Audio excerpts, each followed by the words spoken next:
Welcome to Direction of Madness. Very quickly going through the intro portion because I already did it to the camera and, while it wasn't technically running. So, the name of this session, Session 0, is Weight of Oppression. The reason why that is the case, just to kind of put in a preface here, this game takes place in the same area, region as my Sunday and Tuesday games, which have their own independent themes. The Tuesday game is very political, dealing with the trauma of running a town and also being set into a war that you aren't absolutely certain about. The Sunday game is very much a sandbox for immortal denizens of the conglomerate to run around and also deal with some political bullshit up in the northern section of this map. This group is going to be dealing with a different perspective of the region. The Denisotvan forces, which have been described as individuals from the west who, due to a cataclysm, have moved east and are now reclaiming things that they say were theirs by right at the end of the War of Sword and Serpent some 3,000 years ago. One such thing that they have claimed is the town of Cardend, a small town set on the border of a forest just near the Raneth River, which runs down from a mountain which has proven to be a very fortified position for the Denisotvan peoples who have come to claim this area. Due to incursions in the south and other matters that require full attention from the armies of the Denisotvans, this region is not as filled with military individuals as it once was, and the people who reside in this town, in a number of different avenues, have tried to rise up against the forces of the Denisotvans and reclaim what they believe to be theirs. That being said, we're going to go around the table and just introduce yourself. And then after we have everyone introduced, we're going to go right back around the table again, and everyone will describe their character and discuss them a bit. Also, during that time, if you're aware of any connections with other party members, we'll go ahead and start discussing those as well. So I'm going to start with the person on the left as I see it on my side. So, Chad, you're up. Tell us about you, the person. But Okay. My name is Chad Houston. Many of you know me already. I believe the only one I've never played or interacted with is Zach. Your name is Zach, correct? Yes, sir. this is about I'm you, not sure him. how to pronounce green triangles. Just Zach. Stop being so weird.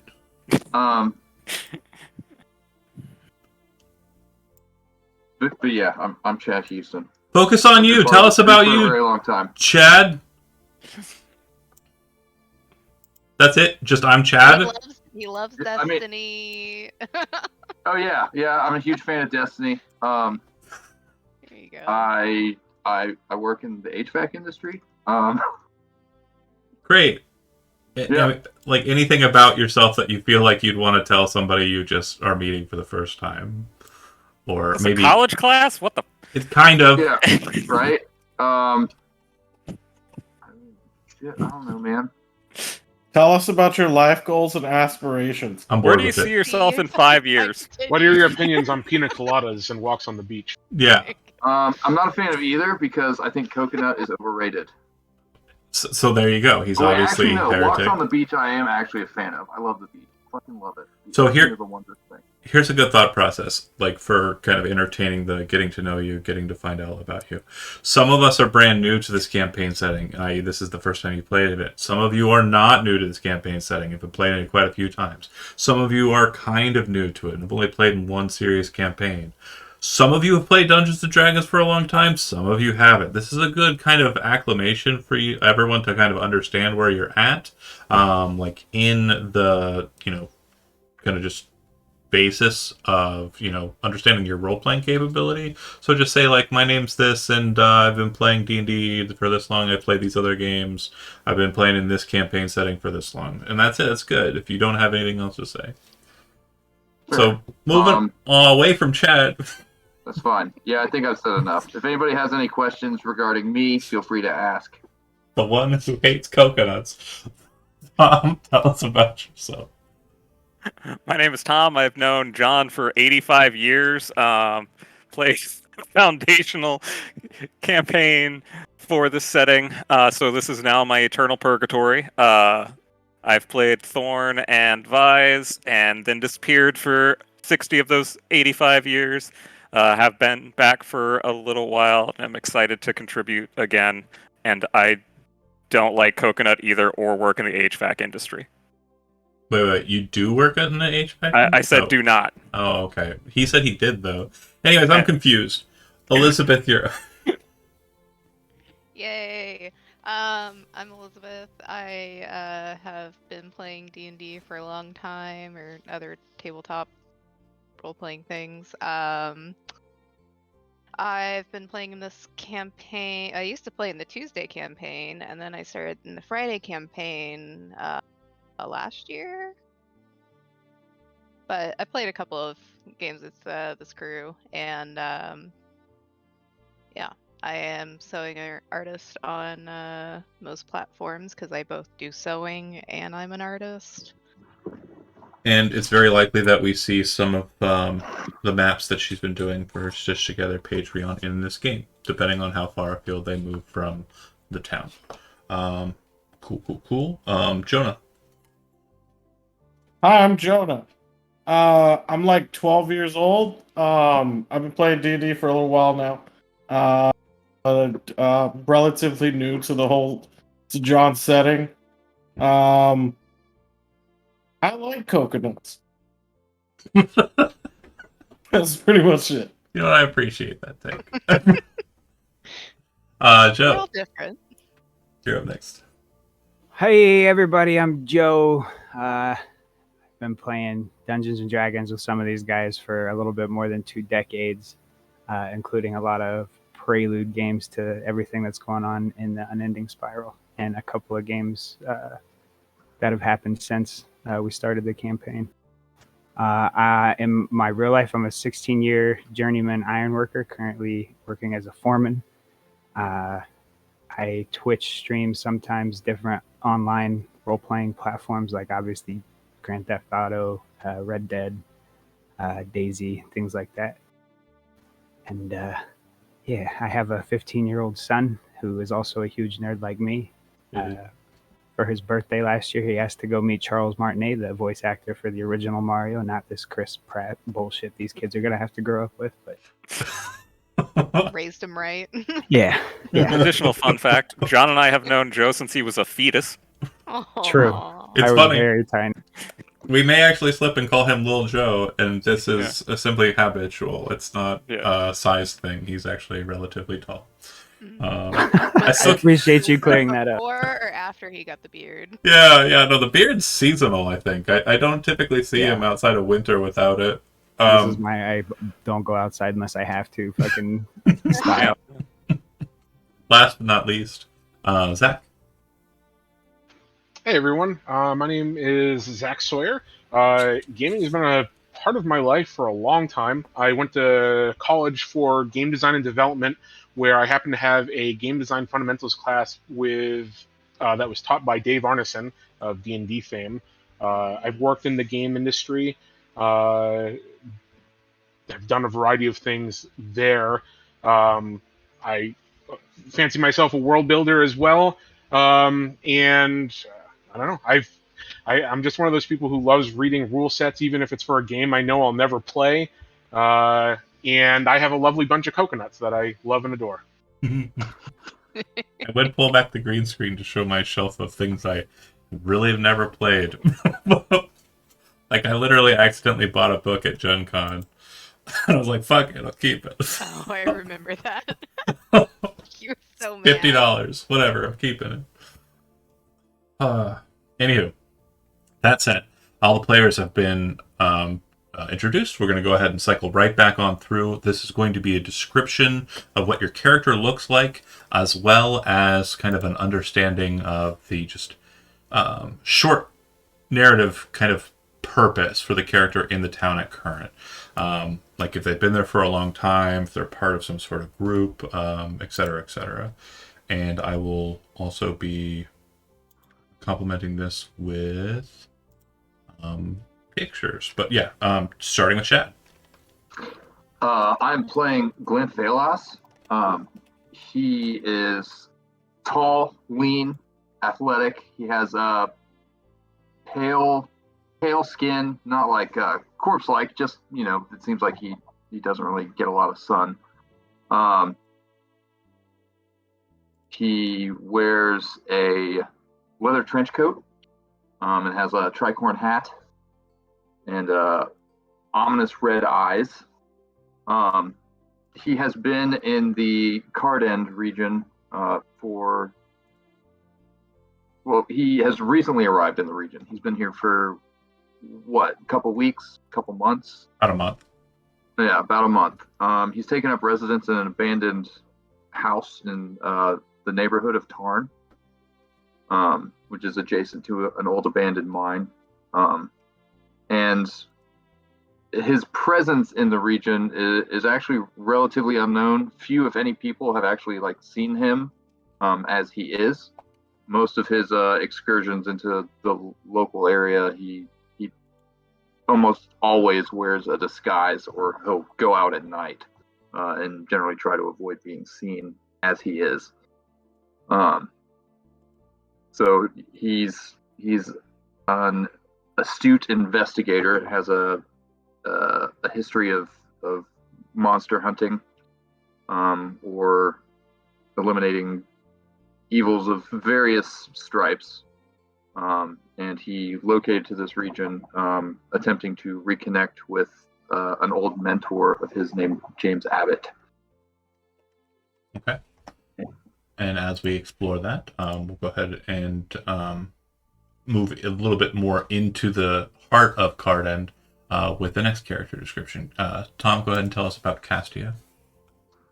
She is a young woman of about early 20s. She does not know much of her past, as in not any of it at all, because she was found unconscious in a field by a farming family and worked on the farm for a very brief period of time until the Denisotvan forces started harassing the people on the farm. There was a tussle.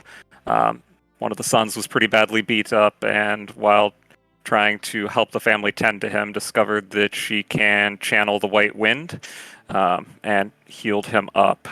And one of the other characters' backgrounds will go a little further into why that farming family is now part of a rebel group, but Castia has come along because these people have taken care of her, so she doesn't really know anything else, so she is tagging along trying to keep people patched up. As far as personality goes, since she doesn't really remember much of anything, she doesn't have a lot of understanding of social customs and traditions and just interaction in general. So she's very curious, naive, and sometimes will probably ask very awkward questions trying to understand the world around her. And next up, was mentioned in your background description there that a farming family were the ones who kind of found you and have been tending to you. The main member of that family is Balthild. She is a bit of a warrior woman. She definitely looks a lot younger than her age. And the reason why I'm mentioning her here in between these two is Balthild, after that incursion, joined up with a group led by another NPC known as Albrecht, a group of rebels who are keen on basically dealing with this occupying force of Denisotvans now that it's at a lower strength. A number of individuals have basically taken up to the call of Albrecht, and we'll move to the next person in this description, Elizabeth. I always F up the umlaut pronunciation. It's A, right? Like a E? Yeah, okay. So Lose. Muted. Shit. She is a high elf duelist. Rather tall, dark auburn hair, fair complexion, but She has gray eyes, and she'll sometimes wear a eye patch over her eye, or just keep her hair over it, because she has corneal scarring and partially blind in one eye. But oh yeah, important part. She's 346 years young. She's raised many children, including her grandchildren, her great grandchildren, and great great grandchildren, and then lost track and moved back several months ago to try and just live life again. Because living with humans became rather tired, or the same humans became rather tiresome. Yeah. So She likes to fight. she's a fighter. So mechanically, just a couple of quick notes. Duelist comes from the Adventures of Rokugan book. It has been slightly altered to fit a more base Dungeons and Dragons. Intelli will be using dueling rules from that book as well. Also, there's a weapon profile in that book for the katana. We've repurposed that, and we have used that to give her an elvish thin blade, which is a two-handed rapier, effectively. All right. It's Moving real cool. on. Does it do piercing damage? Yeah. Nice. Yeah. Jonah, you are next on the docket, and we've been talking about these rebels. We've talked about the leader, but we haven't talked about the leader regarding the strategy and tactics of this crew. So, I'm playing Orlandus Pythias Alaire. He's like 25, 5'10". He's going to be the tactician of most battles, especially skirmishes with the Denizatvans. He works closely with Albrecht in the agitators. More specifically, he tries to help him, with tactics when it comes to either driving the Denizatvans out or just defending farmland and the people. That's going to be his main job when it comes to, political intrigue. And Orlandus is a Parnan, which is people from the east of here. Parnak is one of the many provinces on the continent of ENA. Additionally, he's playing a class called the Marshal, which is a riff from 4th edition on the Warlord class from that book, stylized by me, and it is subject to change on a whim if it gets a little too crazy, as it's being play tested here by Jonah, who I'm hoping will break the crap out of it and make me see my flaws and failings. I'll try. We'll see. All right. So that covers most of the people who are kind of settled here. These last two characters are kind of our wanderers. We'll start with Joe. Tell us a bit about Balgar. I'm playing Balgar Blaze Hatchet, a dwarf, first and foremost. If you're familiar with the history of Stormloft, you would recognize the Blaze Hatchet name as dwarven royalty within Stormloft in the Parnak, but Empire. Is that the word for it? Parnak Empire, correct. Yeah. He's got the classic Blaze Hatchet, bright red beard and long braided hair. In particular, his is full of jeweled ornaments, and as well as a large decorated belt symbolizing the Blaze Hatchet clan with the logo on it, which is just simply two hand axes crossed. Everything that he's wearing and rocking looks like it was hand forged by somebody out there somewhere. Blaze hatchets are legendarily known as the very best blacksmiths throughout all races of the realm. I have a lot of bias, but he studied at the College of Story and Song, somewhere within the Stormloft region, and he is recently just arrived into town. And word has traveled of a traveling bard with bright red hair, very skilled with different musical instruments, and likes to tell long tales, historical tales, in his performances.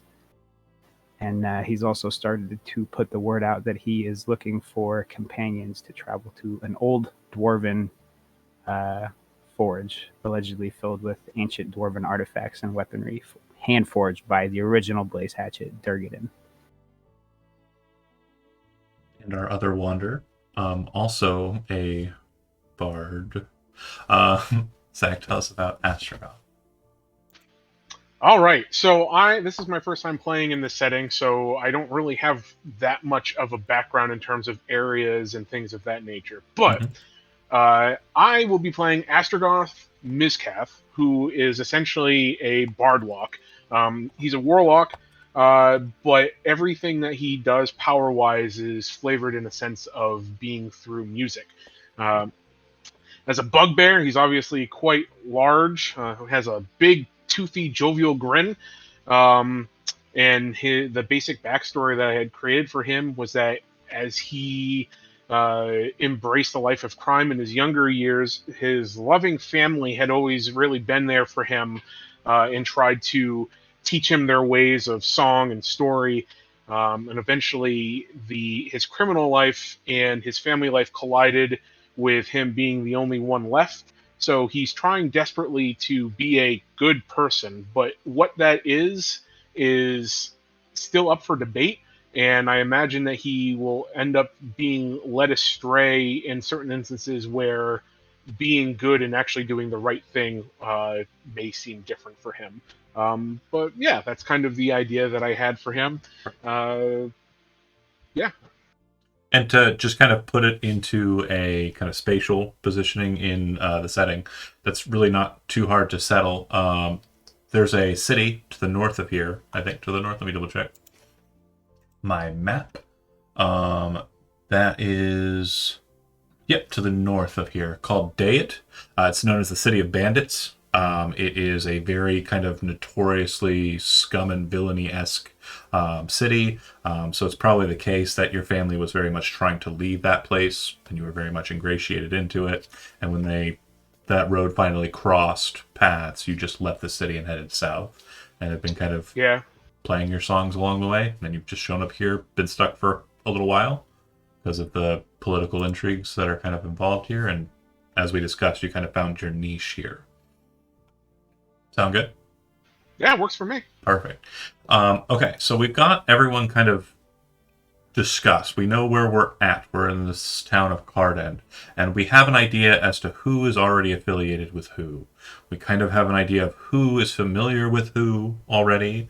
There's definitely word out in the agitators that there is a bard that's being let into the Sepulture's Barrow, that being Astrogoth. Balgar is very much kind of fresh-faced to the area, the only one who's less than a month in the town, having just recently arrived. But it does seem that Castia, through Balfield, Losay, by her own just amazing prowess and swordsmanship, and Orlandus by hire, are members of this group known as Albric's Agitators.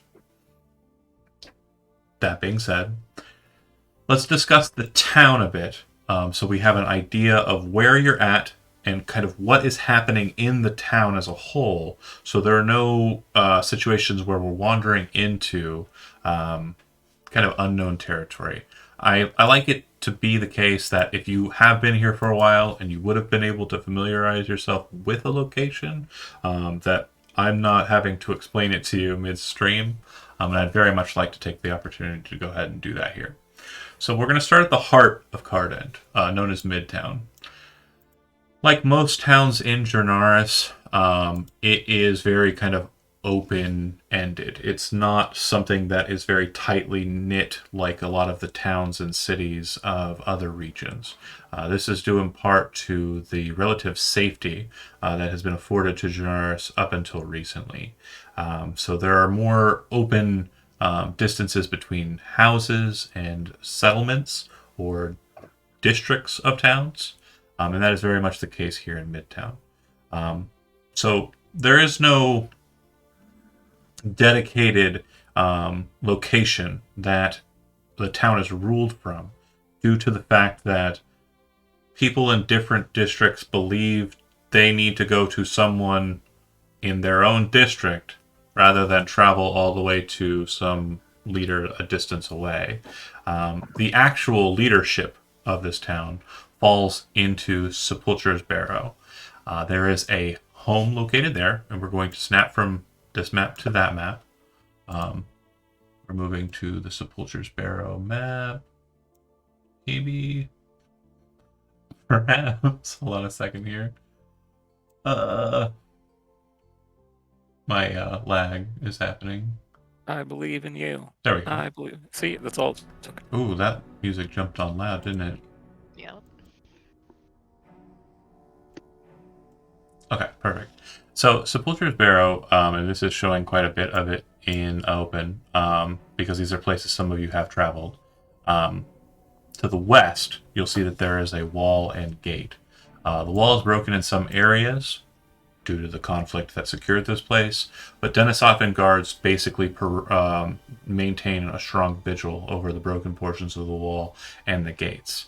No one's allowed into the barrow without permission. One of you who has that permission is Astrogoth. And your permission is not open-ended. You can't just wander into the barrow and go where you please, but you have been able to see certain locations, and you have been invited to some of these spaces individually. The first place you were invited to is known as End Barrow. It's this very first building that you see here.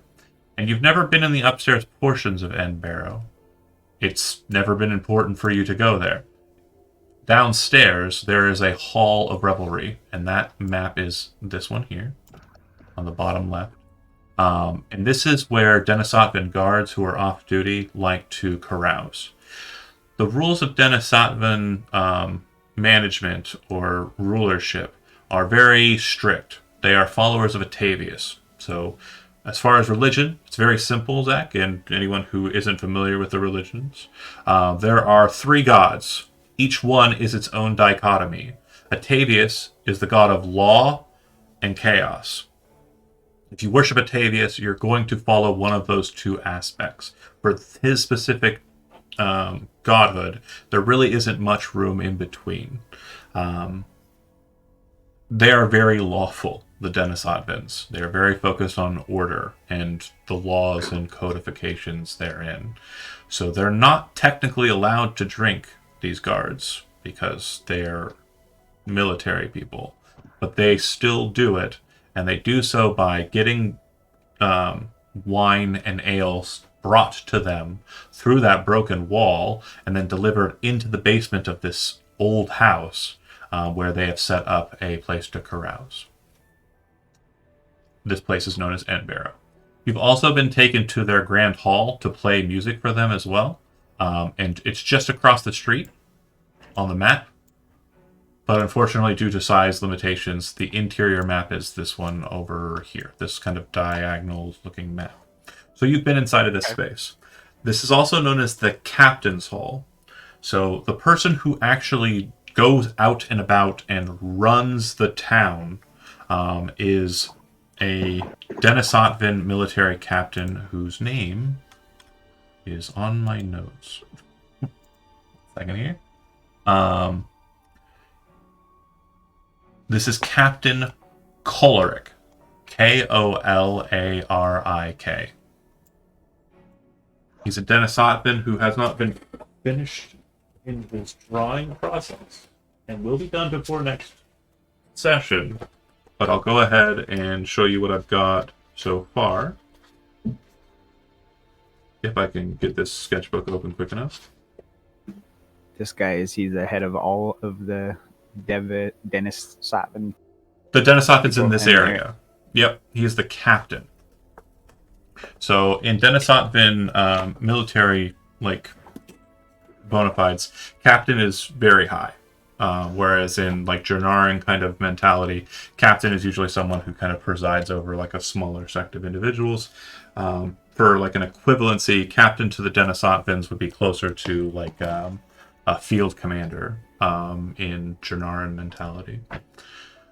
But he pretty much runs the militia or the military that remains here. From what you've been kind of able to gather as a whole, there's probably about 150 soldiers present. Oh, someone just dropped. What happened there? Who was that? Looks like it was Tom. Tom. Oh no. That's unusual. Yeah. So anywho, as I try and move some things around here to critify. Tom, come back. So, sorry, my train of thought got snapped. 150. About 50 at a place called Fort Carver, which we'll get to. Another place with about 50 strong is Fort Cleaver. Carver. And then the rest are kind of all throughout the rest of the town. 20 or so at the Marshtown, 20 or so at the Lake Town, kind of interspersed throughout. The place where their lowest number is kind of present is Midtown. Due to Midtown's just open-ended nature, they don't really feel safe remaining in kind of a very vulnerable space for them. They don't have any kind of tactical redoubts or defenses. What was the last town after Marshtown? Lake Town. Lake Town, thank you. I'm just maneuvering some stuff around here. Almost got it.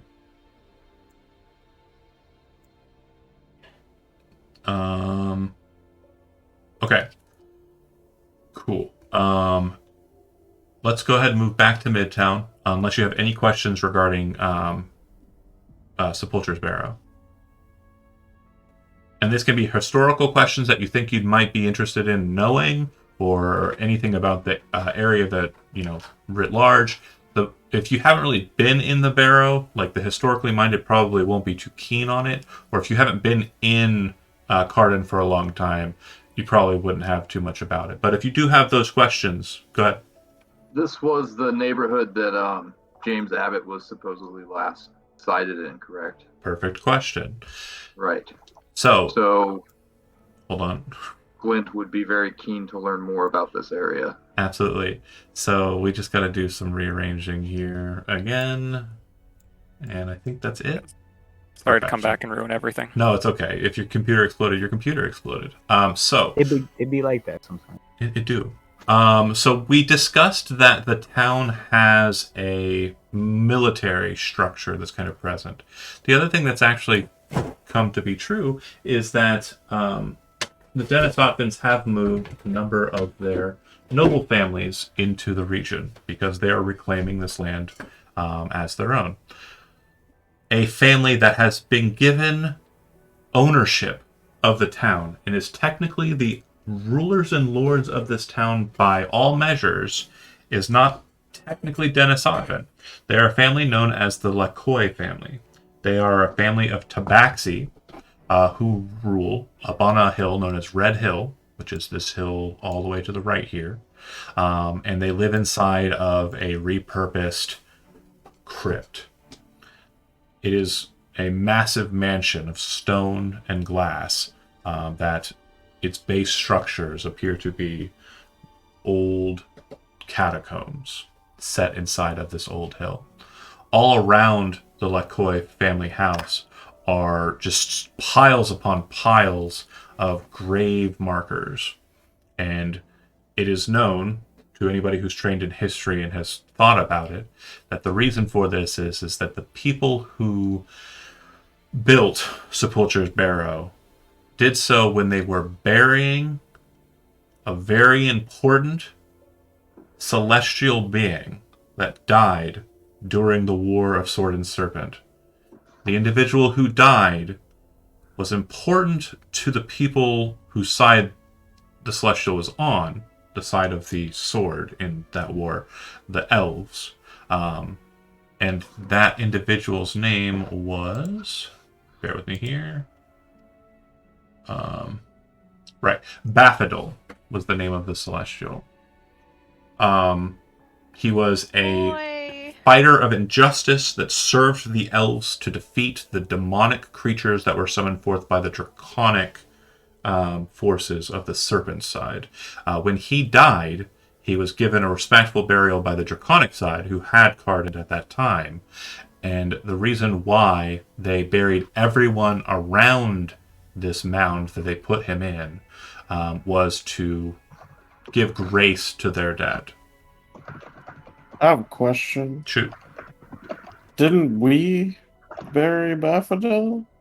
Or burn his corpse? I guarantee you're probably not the first people in this campaign setting that have buried a creature that gets returned back to the world after a year and a day of dying. I mean, he is That's fair. celestial. That's fair. Okay. Demons Our and boy. angels have the same rules My as to how boy. they enter the space. What was the name of that family? One more time. They're not Deniston royalty, but the No, the Lycoi family. Koi Koi? family. Got it in the Discord. Lykoi. Oh, I spelled it wrong. So, James Abbott's purpose for visiting the Lycoi, does Glint know that? Nope. Or does he just know that that's where he was last noted to have been? If the monster hunter was looking into them, then it was probably due in part to them potentially being some sort of monster. Right. You would know that So he wasn't like invited. He was investigating. he was definitely investigating, and you would know that can run the gamut. So if you have Arcana, do you have Arcana trained? Mm-hmm. Okay, so you would know that could be some sort of far plane entity that has come forward and taken the shape of a Tabaxi noble, or has ingratiated themselves into a Tabaxi noble, in the case of a Sokar. It could be the case that this is some sort of shapeshifter that is trying to utilize political power for some devious ends, not politically devious, but like actually devious. Could be a vampire, could be a were creature, could be all sorts of different monsters, but you do not have enough information at current to know for sure what the nature of the Lycoi is, other than James wanted to find out, or was headed here for a purpose. And do I know that because he left notes and stuff at No. the address? Just his movements and basically everything you've gotten from people who kind of told you what he was doing tells you he wasn't out here for like cordial meeting. He was on the hunt. Got you. All right. Any other? Flowers back here? Sorry. It's just Great. these flowers. Great question. So on the eastern facing of Red Hill is where the hill gets its name. Blood roses and cyst blooms grow on the eastern facing of the hill. For those who aren't familiar with the setting too overly so, cyst blooms are flowers that grow up from graves or long since discarded battlefields filled with the dead that weren't cleaned up. And they're basically flowers that have meat-like petals. They have some purposes in alchemy and herbalism, which we'll be discussing recipes here in a bit. Did we have cyst blooms in Heroes Realm? Yeah, Chad ate one of them. Mm-hmm. Gotcha. Hero. No, Or not no, hero, Hezrod ate one of them. Yeah. So Yeah. cyst blooms exist. Moving on. Gotcha. Sorry. It's okay. Any other questions regarding the sepultures, Barrow? Okay. Everything makes sense to a degree, I hope. Does Yes. Orlandis know anything about Enborough or Sepulchre's Hill? Do you have history trained? Yes. Okay. I mean, yeah, you would know most of the things I said there, yeah. If Okay. it didn't refer to the Lycoi family, then yeah. Has Glenn been able to learn anything else about the Lycoy family since he's been here? Nope. Or has he That'll all just be been done. doing, like, That'll be all be dealt with in game. For the last month, you've basically Okay. been avoiding patrols, finding a place to stay, and trying to get ingratiated in the town. got you. Okay. So, as we've already discussed the Barrow, we're going to go ahead and just move westerly into Marshtown. So before the Denisotvan occupation, several years ago, Marshtown was actually where most of the town was. It started to kind of create more of a like linked up area and region where people had houses close to one another, and we're all working towards similar goals. Ooh, yeah, definitely gotta gauge these music levels. That's not bad. Okay, so Marshtown, as the name suggests, is a town that's built on a marsh. This is where the Magier's Tower existed when the conglomerate did have presence here. For people who are new here and don't know much about the conglomerate is an association of wizards who feel like there should be rules placed on magic. They don't want people just using magic all willy-nilly. Basically, it's like people wanting to create gun laws for really big, explosive, nuclearly destructive guns. We need fireball laws. The Yeah, conglomerate, that's what it is. the conglomerate definitely has a, I will say, a very hard to pin down view with a lot of people in my community, mainly because sometimes they're not quite good. Some people use the authority that they gain in a position of power, like the Magier, Magical Magistrate, and kind of abuse it. One specific one of note is the Lich Magier of Osiria, who actually caused a huge civil war. Lots of bad stuff Ooh. in that region. So Boo, the Lich Magier. the conglomerate in recent times has pulled away from their outside of Jornaris dealings and are very much just trying to restructure their nation, the nation of Jornaris. And they are doing so at the behest of the Dynast of Hyesrek, which is the ruling body of Jornaris. That doesn't matter to anybody here because the Dynast is not your ruler. Every single town inside of Inundia, which is the region you're in, is its own effective city-state. It's its own governance. You get assistance from... Go ahead. Oh, I was just going to ask what their opinion of the Dennis Satvins was. Oh, well, I mean, they don't have an opinion anymore because they're dead. Or do you mean the Jornarans? No, the conglomerate. Oh, the conglomerates hate their ass, and that's being dealt with in the Sunday game. If you're interested in more as to how they're dealing with that shit, feel free to tune in 5 to 7 on Well, Sunday. that's noteworthy in case we ever run into them. Well, we'll see, but I don't have many plans. In fact, the only plan I have is do you see the Mage's Tower that's in the bottom right corner that's smashed to the ground? Yes. That's as much conglomerate play as we'll probably get. Wow. That said, the town has a large fishing community, as the river actually runs into this area and kind of forms like an almost delta-like marsh or swamp. It's very Floridian, for lack of a better way of putting it. And the waters kind of expand out from here some distance. The path that leads into this space, the northern path, is called 2 Furlong Lane, and it comes from Midtown's southwestern side. There are some graves in between here and there. There's graves all over this place, all over Cardend as a whole. But inside of Marshtown, it's mostly people who are fishing, catching up eels. There are some aviaries that deal with kind of using the birds for hunting eels and fish. It is very much acclimated to self-sustenance. If this town were left alone, they wouldn't really need much. Or this portion of the town were left alone, they really wouldn't need much in the way of kind of trade or care. But they do have a trade post, and that's this kind of here up near 2 Furlong. But yeah, as a whole, it's mostly just common folk hardworking folk doing their business. They do not care about the Denisotvans as long as the Denisotvans don't do anything stupid. There have been a couple of instances where they tried to start some shit here and have ended up inside of the marsh. The Denisovans? Yeah. No, you mean the residents. No, I mean the Denisotvans. Oh shit. Okay. The residents do not give a fuck about people outside of the town. If you're a marsher and a mid-towner comes in and is like, trying to be, Hoity-toity. they're not going to give a fuck about you and they're going to treat you like piss. If you come in here and you're just a real person and you're just handling your life and your business and you treat everyone with a sense of respect, you'll probably do well here.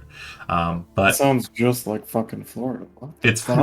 this is Florida. This is the Florida segment of Cardend. Yes, This is so you feel at home, Jonah. I'm just trying to make you feel. Do we at home. have a Marshtown man in the newspaper? Marshtown man in the newspaper. We don't have a newspaper, dude. That's how Florida this shit is. One of those. Oh, anyway, There was a You're Lord all Bard, about it. right? yeah. Get on that. So I would say that it is probably the case for you, Jonah, as you were asking, the bandit group that caused you some problems recently, Yes. the ones that killed Bathfield's 3 kids. Mhm. The idealists are probably in Marshtown. Where exactly, you're not sure. Okay. But they are also a rebel group who are not keen on Denisotvan patrols, but they don't really go too far afield from Marshtown. They probably just, keep close around the edges of the swamps and make sure that if any patrols are trying to do anything prying-wise, they deal with them outright. Make sense? We know for sure that they're in there. They're somewhere in there, but where exactly, Somewhere. you're not sure. Okay. Damn, that's tough. Yeah. Because they share the same goals, but at the same time, they fucked over one of their own. Okay. Sounds very Floridian. Yeah, sounds very Floridian. True. Very true. Any questions regarding Marshtown while we have it up? Yeah. Do we have, as the agitators, do we have a good relationship with Marshtown, or is Not it at just all. they don't care? Damn. I respect the hell out of these guys. Yeah. Marshtown's where it's at. Marshtown's pretty cool. But at the same time, it's also kind of fucked up. You'll see as we get into the game. But yeah, Marshtown and all of the other places, I just want to make sure too, with the exception of Sepulture's Barrow, which is very much just a bunch of Denisotvans following a Tabaxi.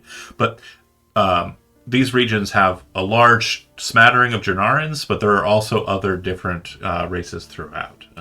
You have, in this specific portion of town, there are Riverfolk Halflings, there are White Gnomes, there are probably a few Goblins throughout. I think there might be a couple of Goliaths in this area, if I remember correctly from my notes. And I'm 100% certain that there is a small family of bugbears here as well. So you've got the gamut. Like, there's a pretty decent collective of people who kind of make Marshtown their own. But yeah, if no other questions regarding Marshtown, we're going to move into the in-between spaces. So we discussed the 2 further south, right? South of this place are the 2 forts. We're not going to show those on the stream here. We're not going to show you those images because you haven't been there yet and you don't know the strength of the Denisotvan forces at that fort. But it's where the largest forces are. There's about 50 and 50 in each of those. Fort Carver and Fort Cleaver. Fort Cleaver, let me double check my stuff here. Marshtown. Fort Cleaver is to the southwest. Fort Carver is to the south east. Okay. Moving on from there, we're going to go ahead and look at the space between Sepulture's Barrow and Midtown. So in between, there's kind of a road that leads north from that gate, and that connects with Midtown at Red Hill Road. Name obviously, hopefully obvious. From Marshtown? Yeah, the road from Midtown to Sepulture's Barrow is Red Hill. The road from Midtown to Marshtown is 2 Furlong Road, or 2 Furlong Lane. And if my computer will do what I please, we will move to... So this space in between, it's a couple of grouped buildings on a small bit of water. This water is a large kind of runoff from Marshtown, kind of connected to it, but a bit deeper than the marshes therein. This would be to the east of Marshtown, south of Midtown, in between Midtown and Sepulture's Barrow. This is the arena. It is utilized by the Denisothans at current to kind of pit prisoners against prisoners, or pit prisoners against Denisothan warriors for testing. Anybody who's kind of caught out and is seditious will typically be brought to the arena and forced to fight Denisothan military men to the death. The small houses that are present here are mostly just Denisothan civilians, no real military people. But there is a note about the small lake. It has very elvish-looking structures, which are not very common in the realm, as elves a long time ago stopped building shit. They left the material plane, went to the Feywild, and started building there instead, because they wanted humans and other mortals to kind of live their own lives without being in the shadows of elves. But these old-ass structures, quite well maintained, are visible in the water beneath this portion of the town. They were once held by merfolk, but those merfolk were routed out by the Denisothans and butchered. At least to your knowledge, they're all gone. There aren't any more mer inside of the pond there. Any questions regarding the arena area? So I was going to ask about the buildings in the water there, if they had been flooded or whatnot, but you just... Yeah. I'm assuming that they were with the merfolk. Yep. So okay. they were flooded, but not recently. They've been flooded a long time ago. So this region is very inundated with river water runoff from the Ranith River. And this is just one such place that has succumbed to that water. The water that's present, if you kind of look at it, it very much... it looks like it's just kind of filled into the low places in a once greater town. Okay. Arena used super often? Yeah, It's like relatively so. every night 9 p.m. There's I'd say at least once a 6 day. And for, again, those not familiar, weeks aren't a thing. 9 day or 10 day, not a thing. 6 day is the measure of week time. It's okay if you say week. I'm just going to gauge it as 6 days, not 7. It's not how my brain's going to work for the game. is I guess feel like a lot of people are being put in there to fight unjustly, or Oh, 100%. So Yeah. when you say unjustly, though, you're thinking from a measure of someone who's being occupied. From their perspective, it's very much lawful. Sure, they're just picking people to throw in there, Sure. basically. And as with most law, like enforcement organizations, there are probably things they're skipping over to get to the, in this case, literal point. Yeah. Okay. Any other questions regarding the arena region? Okay. The path between Marshtown and Midtown, it's just a normal dirt path that becomes stone for the further south you go. There are some graves in between. For those of you who have dealt with patrols, this is the most common location for Denisothan patrols to kind of wind up. It's also a pretty common place for bandits or members of the Idealists to show up as well. It's a very long stretch between Marshtown and Midtown proper, and it's also the most open without anything in it for those to be caught out. Okay, let's see. Let's go ahead and move to the remnants section. Now, similar to Oh, it's all dark because you don't have a token on the board. Hold on. There are underground sections and stuff here that are kind of just off screen. Did you give a name for that lane that had the most patrols? Yeah, 2 Furlong Lane. Okay, that's the one with the most patrols. Denizatvan patrols? Dennis Hoffman Patrol, yeah. Alright. It's inundated with people who are just wandering to start some shit. 2 Furlong. So this is the remnants of Tarn. Tarn is not a... It's still black for me. Oh, yeah? Yeah, Oh, don't know I if it see. is for anybody else.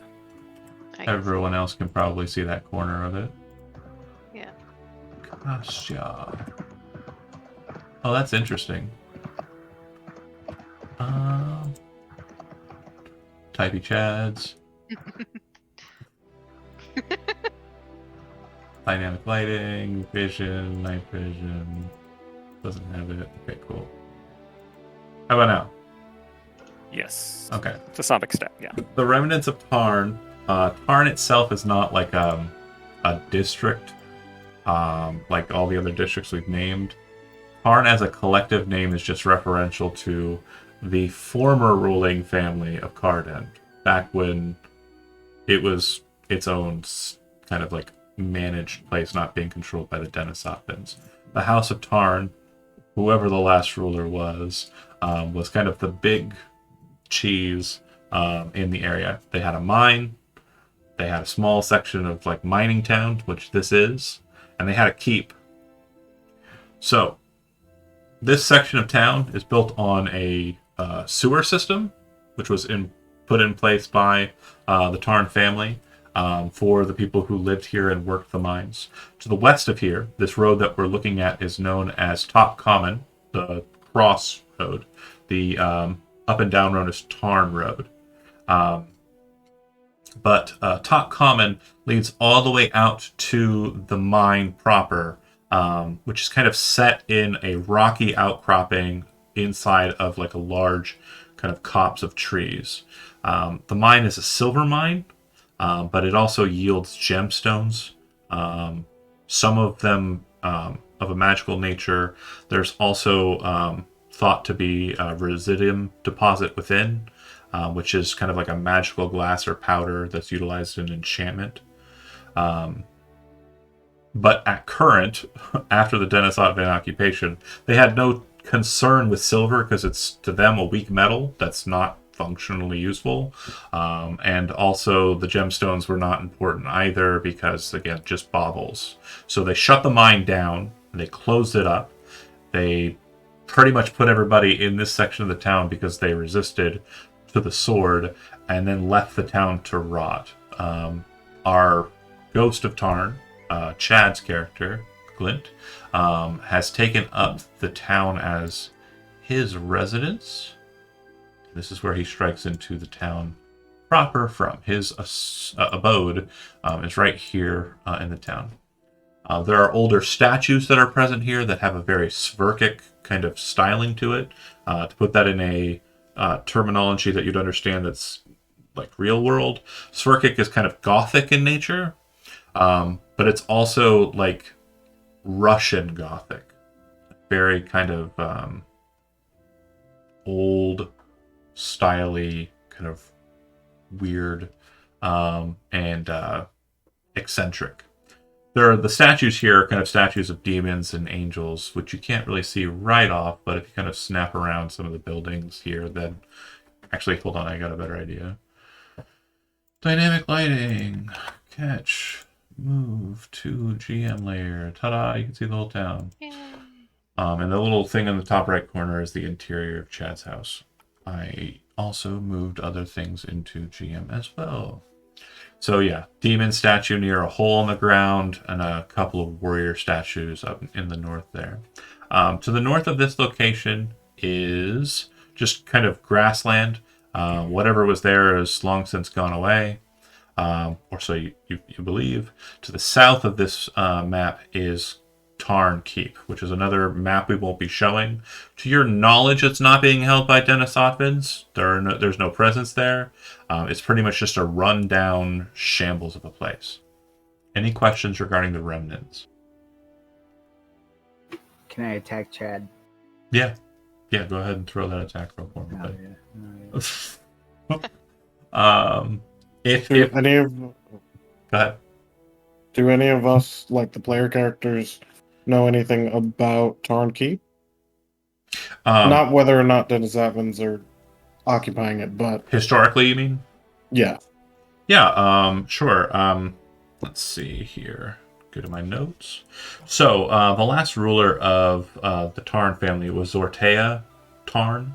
And she was a very, very powerful and very respected warrior woman, a member of the Aetan tradition, which is a tradition of warriors that served the elves during the War of Sword and Serpent. It's been carried along that way since then. She was not married, but she did have 3 children, all who had been raised in the same kind of warrior tradition as her.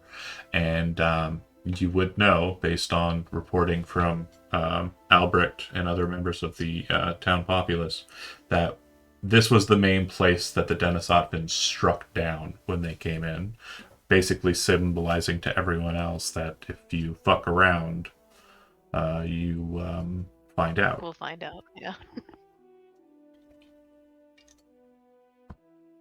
And Fun. any other questions regarding Tarn? Okay. All right, so we're going to go ahead and move back to Midtown. Was it Taya? Zortea, Zortea. Okay. All right. Thank you. So, regarding Midtown proper, there are a lot of different numerical things that are kind of presented here. Most of these are not going to be things that you're going to be intimately familiar with. They'll just be things that you have passed by. 13 is obviously a church. It is a church of Atavius. That's why it's been left to stand. It currently has one occupant, the priest of the church, which he doesn't really get out much or concern himself with anything that's kind of going on and about. He runs services on the Day of Dan, which is the 6th day of the 6th day. And his name, if you are concerned about it, is... Where is his name?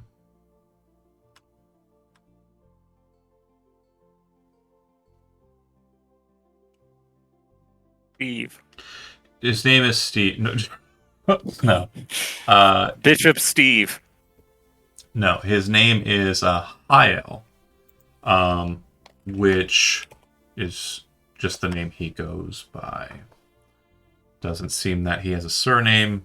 Those of you who have religion trained would know that most Atavian priests will shirk their surname and any kind of titles they have as well. Most Atavian priests that I kind of date back to, like a Hezrod, didn't have a last name, didn't really have it, and didn't concern himself with, yeah, mostly because this town was blown the fuck up. But yeah, most Atavian priests don't keep a surname. Now, Holy Swordsmans, on the other hand, titles are very important. But yeah. We keep that shit! The Rusty Blade Tavern and Inn, which is the kind of hub for the agitators, and also the heart of this section of town, the town as a whole, really, is number 9 on the map. And yeah, that's where a lot of you will kind of have connections, really. It may very well be the first place we kind of look at once we get into the role-playing aspects here in a little bit. Are there any other places on the map that you're curious about, that you'd like to ask about just on perception? Obviously, you could take the time to go, I want to learn about every single number, but if that's what you're trying to do, I'm not going to be terribly, keen towards it, because, again, some of you have only been in town for a month or so, or even less than. So if it's And go ahead. it's not about the town specifically. I'm just trying to get a feeling for the scale of the area. Like, can you Yeah, if you bring show out in your compa- if you bring out your ruler, it'll actually be set. It's come on now. I mean this town in relation to the other things, like the Oh, farm, that sure. kind of stuff. Like just trying to Sure. the world map kind of. Got you. So this map is about 1,700 feet across, and so on. 2,300 feet tops. It's about. Trying to think. What's a mile?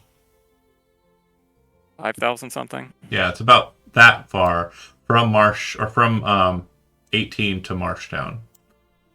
It's about the same to Sepulture's Barrow. Hunter's Hall is probably only about 1,000 off map. Tarn Keep Okay. is probably about 1,000 off. Tarn Mine is probably about 1,000 or so, and that remnant is kind of in between Tarn Mine and here. The Ragnith River is about a mile north, and in between there are a couple of more sections that are waterways in between. There's a smaller kind of section which is listed as the North Road. I'll go ahead and move you to that one real quick. So this section isn't the section that the agitators blew up. This is a section that's kind of before that bridge point. And this is called the North Road. It terminates with a wooden bridge, very simple, having recently just been put in,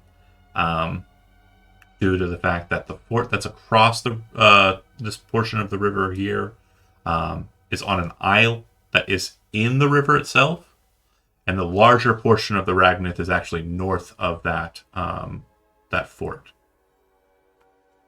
What That makes fort? sense. The fort is called Fort Ragnith, just like the river, because it's built on the river. And the other part about this for the historically minded is a lot of the places you'll see throughout, some of them anyways, are made of white stone. And this is specifically quarried from sections of the Ragnith. And it's kind of a hard thing to do.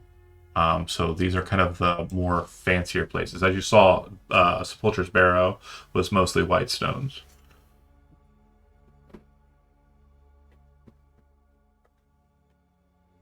Okay. Any other questions regarding the Ranith and how it kind of interplays with the north side of the town? Can we have a beach episode?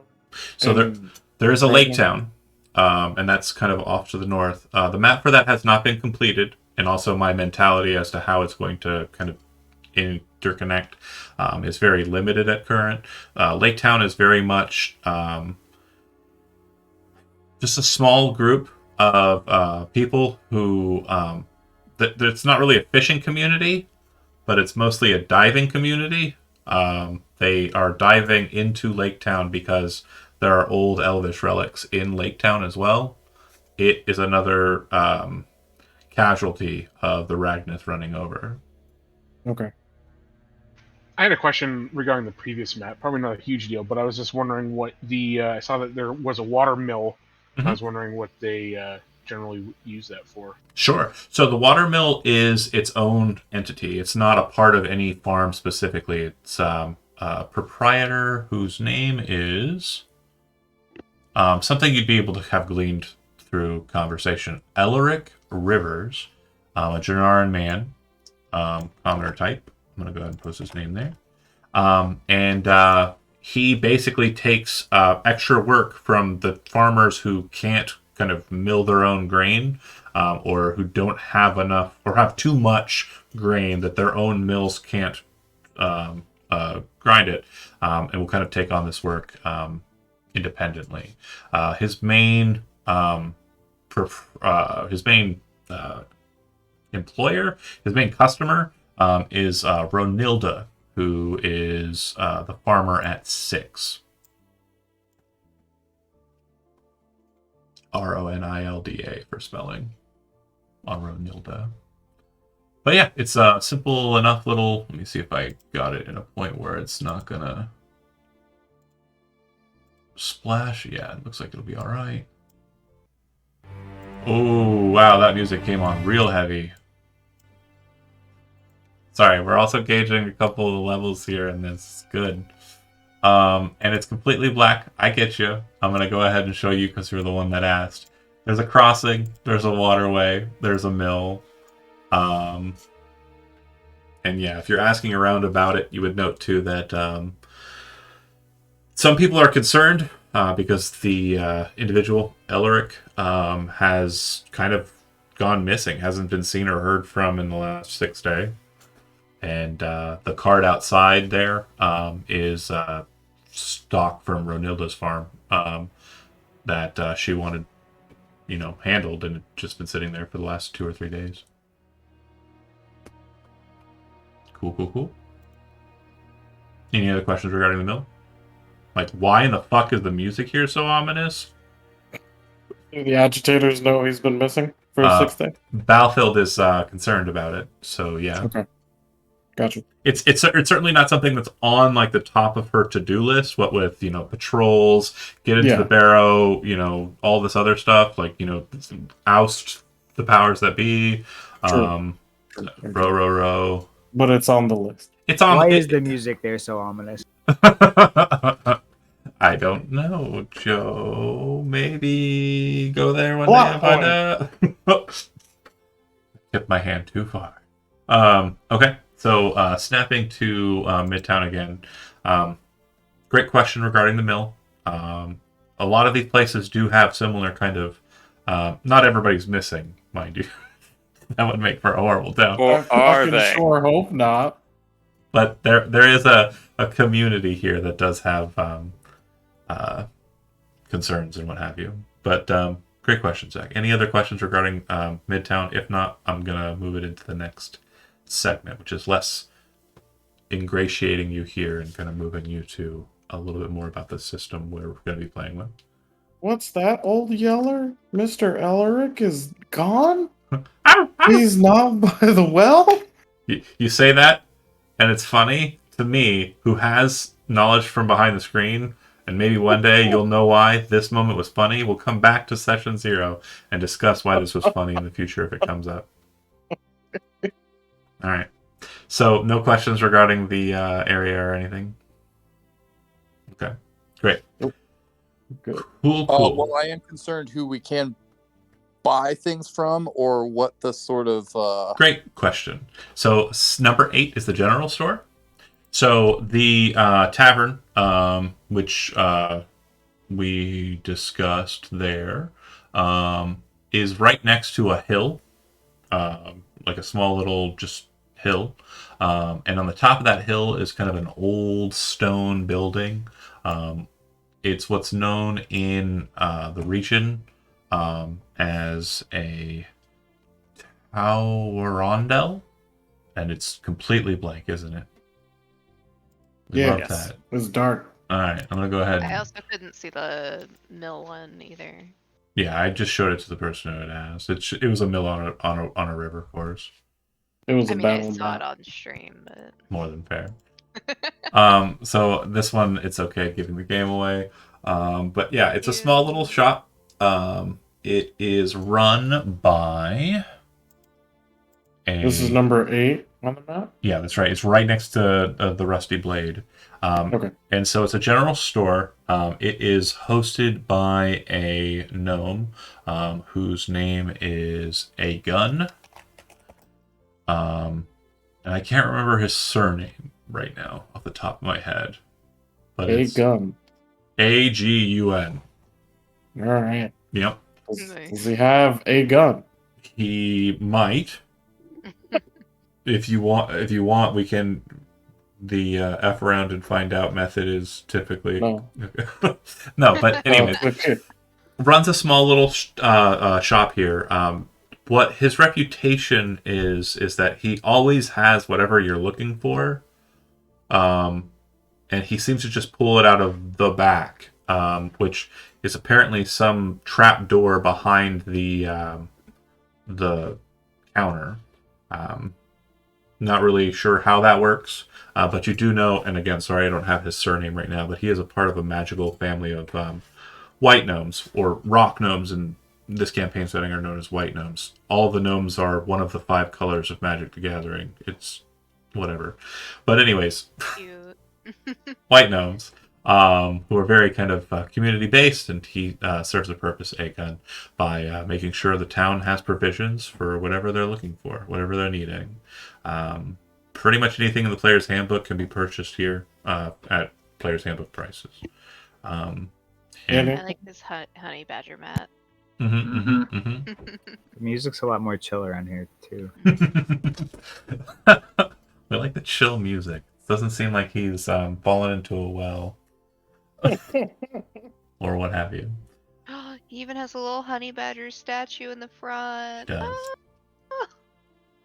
Any other questions regarding any of the environs of Midtown? Or any of the other towns, if you want to refer back to them, we can do that too. Who does Aegon support? Aegon doesn't Aegon supports himself. he supports himself. That's a good way of phrasing it. He is very much just a store owner who is not very keen on being involved in anything violent. Okay. Let's do it. So the local Dennis Sapton forces, where do they usually stay? Like, where's their About barracks? 50 of them are in Fort Cleaver. About 50 of them are in Fort Carver. A good majority of the remaining 50 are in Sepulture Barrow. And anybody who's kind of relieved from the 2 forts has kind of moved to there. There's a decent number kind of maintaining watch duty. There are some in Marshtown, not a lot, probably less than 10. There are some in Lake Town, and there are some in North Road. But yeah, that 150 strong is what we're looking at. It's mostly Carver and Cleaver.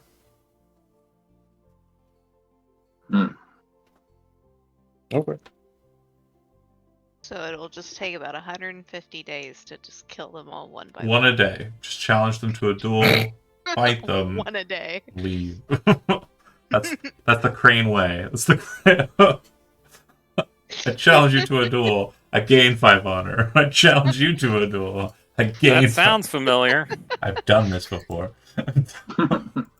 Duel me, boy. Any other Just, questions? Oh, go ahead. Yeah, just generally asking around town the last few weeks. Is there any information that could be gathered about what's going on in the Stoutwood just outside of town? Like, is there anything there that might be So something to worry about?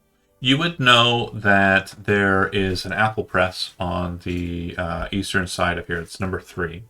The apple press is owned by a guy named Brunlock Spencer.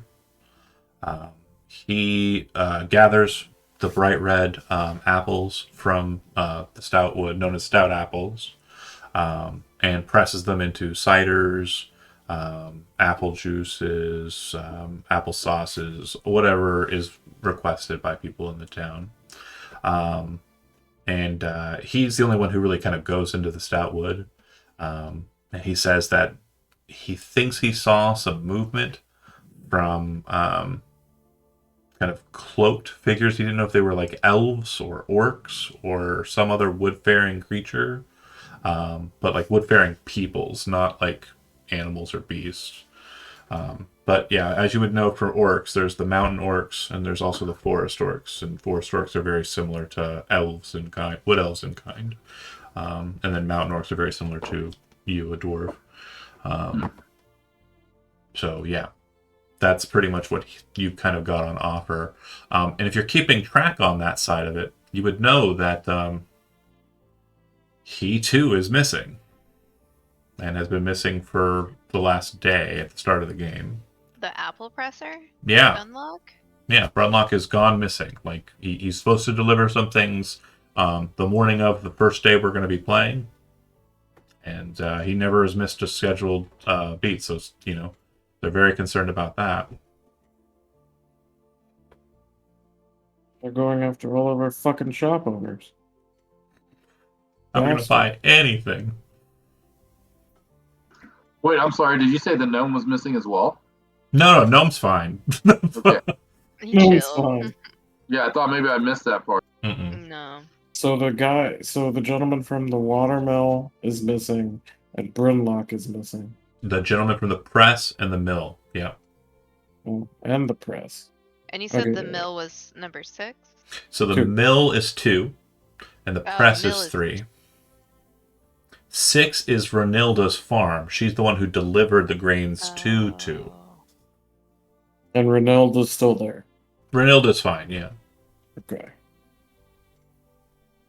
Yeah, makes you want to check up on every fucking place. Well, I mean, absolutely something you can do once we get into it. But is there any other questions regarding the town? Just spot checks or like anything that you're like, where can we buy stuff? Or those were really good questions. Those are kind of the vein I'm going for here. Are there any local spellcasters or anybody who Gwent suspects James Abbott would have gone to for information? So the only spellcasters you'd be aware of would be bards. And there appear to be 2 of them roaming around, one with bright red hair, who's a dwarf, and one with bugbear hair and is a bugbear. Noted. I find them very suspicious. Some might say that the bugbear has bugbear hair, right? Is that? I my brain was like, he's got brown hair. No, he got bugbear hair. But it was while I was saying he's a bugbear, but I described him as a red-haired dwarf. Why did I describe him as a brown-haired bugbear? My brain didn't understand description mid-description. That was He's the problem. brown-haired bugbear, That's it. and he looks like a bugbear. I mean, he looks like a dwarf. Anyway, So he's a bugbear that looks like a dwarf? okay. Anyways, moving on. If there are no other questions, last call. How much of a bugbear does he look like? Stop. You. Go ahead, Tom. The only question that I was gonna have is I would assume that Cassidy would probably be posted up in the tavern somewhat frequently, listening to bards or stories or that kind Yeah. of. So if you are hanging with Ballfield and her crew, then yeah, you're probably spending most of your time in town there. And just so you understand where you're coming from, Ballfield's farm is number 19 on the map. Okay. So it's right on the borderlands with the Dennis Otvins, which is why the patrol kind of hit where it hit. And you would know, let me go ahead and move us to that map real quick. We'll see if it switches to an ominous music. I can't remember which one. Whatever it's going to be too loud. I'm going to turn it down. It's not too bad. Not too ominous. It's very dark. Yeah, so I'm going to pull Castia on there and give her vision, since she's the one who asked. If you are curious what's happening, then yeah, just check out the stream, I guess. Oh, wow, okay. Why is it dark? Sorry, Oh. this is my Why first is time using Roll20. No. Daylight mode, yay! Perfection. So, Okay. Ballfield's farm is actually kind of like an amalgam of different kind of things that she's yielding. It's almost like some crazy person started playing Harvest Moon and just didn't know what they wanted to do. And that's very much the case here, but it's all built around the remnants of an old temple. Temple of Alowain, the goddess of life and death. So again, make sure we get the triumvirate out of the way. Life and death for Alowain, Atavius' law and chaos, and then Ashtar's good and evil. But she is the deity of life and death, and this specific one appears to be one that was tailored after harvesting. It's very much old styling, Jernaran in craftsmanship, but it is something Ballfield only utilizes as kind of like a sparring space. She and her children, this is where they were taught to fight. And some of them kind of like, play around on it, climbing up into the wreckage, climbing up on the statue of the provider. But yeah, that's all that really kind of happens with that. And kind of live throughout in small little houses and mills that are interconnected to the farm proper. Any questions about Balfhild's farm? Cool. Is it defensible? They probably utilized the ruins during the patrol problems, to be completely honest. You probably called for that one because you were the one who helped them defend the farm against the patrol. I try my best. You did great. Okay, snapping back. If there are no other questions about the town proper, leaving it open for just a moment here. Cool. Of course, you can always ask me any questions that do pop into your head between now and next session, or at any point, really. I prefer, I will answer your questions mid game. I don't have a problem doing that, but I do also like it when the notes are taken and the thoughts are kind of present, and you're kind of playing into that. Moving on, let's discuss some matters I have that are more mechanical based. So as I discussed in the handout, we will be utilizing skill tricks in this game. And all a skill trick is, and I haven't given everybody theirs, but I think most of them are kind of on the table here. But a skill trick is basically an added thing that can happen during combat or outside of combat because you have proficiency in a skill. So proficiency for skills for me is very important. Those of you who have played in more recent games of mine, I will sometimes ask you to make an ability check, or if you can make an ability check, but I'll ask you to specifically have proficiency to try and make that check.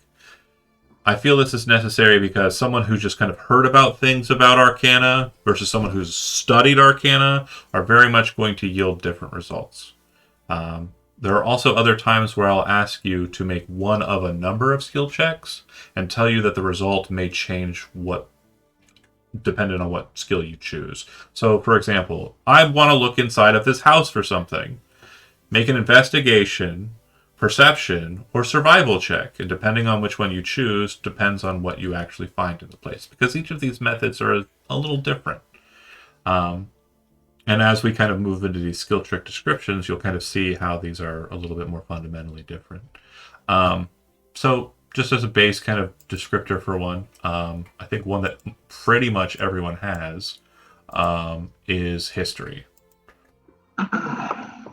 So Not the person with no memory. That's should have showed up for most people. I have yet to get the handout for this specific game for the history train check in yet, but it will be there before next session. I'll post a note about it in the Discord when it gets put in.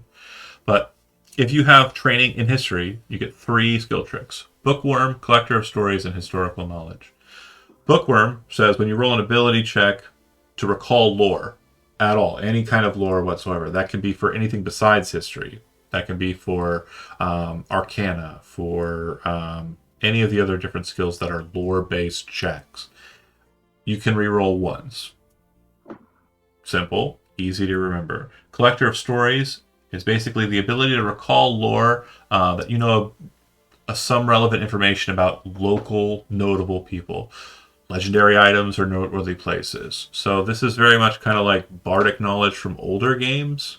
Like if there's something that you're just wanting to check on, and you make a history check on it, you could know something that's just doesn't seem like it's terribly relevant, but might prove to be.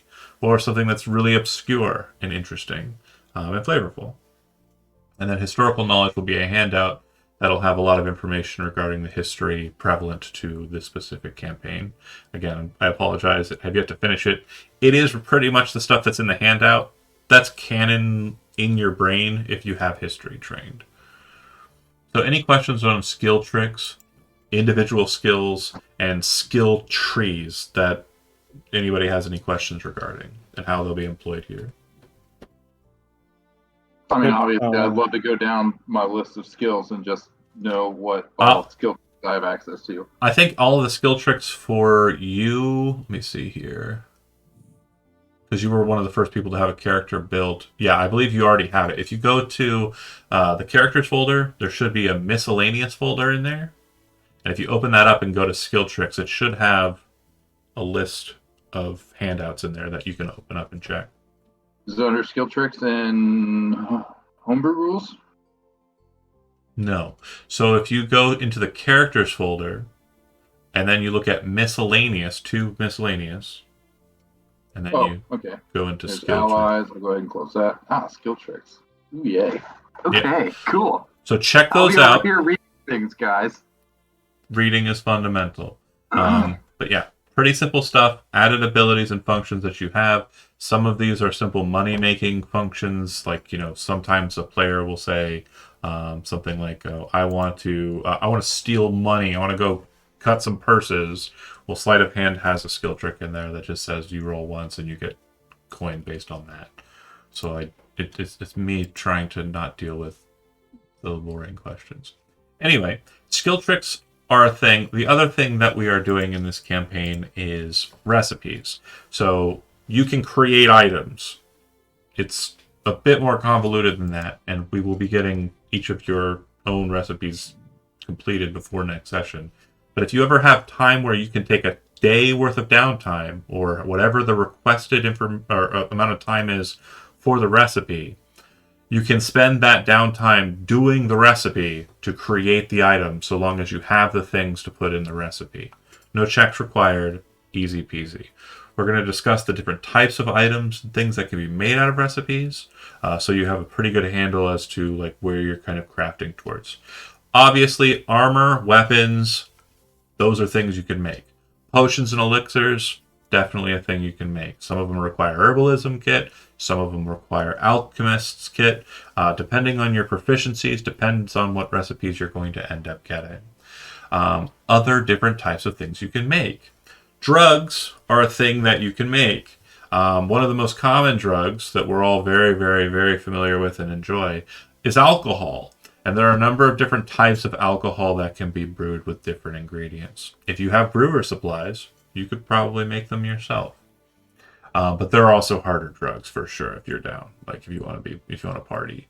Like the river folk weed. Don't do drugs, Twitch. I was just teasing. It's only in game. Drugs basically function as potions with a poison-like effect and a possibility of becoming addicted to them. Then, as we're still on kind of potions ideas, there are oils and ointments. Some oils can be applied immediately, some ointments can be applied immediately, but most ointments will be something that you apply during the course of a short rest. And during that short rest, they'll give you some sort of benefit. Like, for example, the most common one that comes up is moon milk. Moon milk is basically like a runoff of cave substances that's very healative. And if you use one dose of it during a short rest, you maximize one of your hit dice upon completion of the short rest. Just get you the maximum amount. It's cheap, it's easy to find, it'll come up a bit. Poisons are obviously like potions but bad. Drugs are kind of like the in-between. Potions are consumables, and then ointments or oils are like potions but for items, and then ointments are like the same but over time. Any questions regarding those types? I have a question Shoot. regarding the skill checks or the Skill tricks? Yeah, go ahead. Yes. More specifically, the collector of stories for history. Yeah. Could I use that in regards to Zortea and her husband or her lover? Yeah, absolutely. And once we get into that, we'll go ahead and have you roll a history check. Moving on. There are wondrous items, and then there are mundane items. Wondrous items are the ones you find in the DMG. Mundane items are the ones you find in the PHP. There are also grenades. Grenades are the description of which is item you throw and does a thing. Caltrops falls under grenades. I know they're not technically an explosive or anything, but yeah, that's just the way life works in the rulings. And then Yeah, that's pretty much it for item types, with the exception of ingredients. Ingredients aren't a recipe. They are a thing that you will learn about when you have a recipe that can be found and used for a recipe. Some items are recipe-less, and will have like a function outside of being put into a recipe. Like, for example, we discussed cyst bloom, so I'm just going to go ahead and reveal that handout. So, as an action, you can eat the petals of the flower. Your hit point maximum increases by 20 for 1 hour, but at the end of the duration, you lose 1 permanent hit point. So it's a temporary yay, but a permanent no. So, for no particular reason, would this affect my character differently? What do you mean? Because he happens to eat blood from time to time? No. Okay. No, it's so the cyst bloom is not drawing away like from just living creatures, because you are still technically a living creature despite being a Dhampir. I mean, it's not exactly what it's doing. It's more just a No, I was just curious. Yeah, Differently. It will state it affects things differently, but it'll be based on type. And since you're not technically an undead, it wouldn't really function that much differently. All right. Cool. Any questions regarding ingredients, recipes, or anything therein? All right. One last item-based thing. There are 2 categories of items that are not present in typical D&D that are present here. There are unique items, which are items that are wholly just themselves. So you can craft common, uncommon, all of that. But if you get a unique item, it's not something you're ever going to be able to replicate. It's something that was crafted by someone who is beyond your ken, and it's just the way of it. It's like Artifact, but light. Artifacts are very powerful and potent and world-changing. Unique items are just really cool items that were made prototype by one person. And then the other type of item that is, again, unique to this are set items. Some unique items are parts of sets. And if you find the entirety of the set, they will apply stacked benefits and will consume 1 attunement slot rather than across the board attunement slots for all of them. Any questions regarding unique items or set items? Cool. Are you going to make that specifically to us, or is it dependent upon the world? Oh, I already made the set items. Oh, okay. They're already here. I can't see the big ass fucking book he's pointing to off screen. In fact, I guarantee you, Joe's brain is literally like, "You motherfucker!" And if it's there, I'm gonna get it. I'm gonna get it. Mine. Give me the mask. I like it. So, yeah. All said and done, we're gonna go ahead and move into the getting to know you in game and starting the thrust. So, Balgar has been kind of roaming around the town, performing. He's gained a bit of a reputation. He's a spellcaster. Astragoth has been roaming around the town. Everybody kind of knows him as a bard. He's got a reputation. He's a spellcaster. Astragoth doesn't play too much at the Rusty Blade, but from what you've been able to gather, Glint, that's where Astragoth is staying. For those of you who are more associated with the Rusty Blade, which we're moving to now, and God, the music's always too loud. It's almost like it hates me. So, Or you hate us, which obvi- is, probably also true. obviously we're going to start in a Oh. tavern. It's good. I mean, not good. It's blank screen for me. Yeah, you haven't been It's pulled yet. trying to- I'm just throwing you all onto the table real quick. It's probably still black for Castia, though, because her token's messed up. And it's something I'm trying to remedy, but have yet been able to do. Is everyone on the table now, or who am I missing? I cannot Yes. see anything. That's 'cause you were Miss not- Black? There we You go. are. Oh, yeah. Now I see. So like I was saying, in our discussion at the beginning, Glint, it was very much the case that you said you were looking for a spellcaster. That was I important. was just curious if there were. Focus on it. I mean, Focus obviously, on it. I'm Drive. right. Right.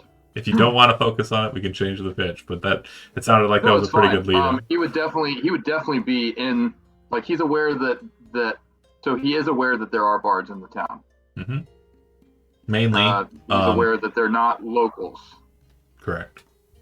Right. And they're spellcasters. Were they here before him? Probably about the same time.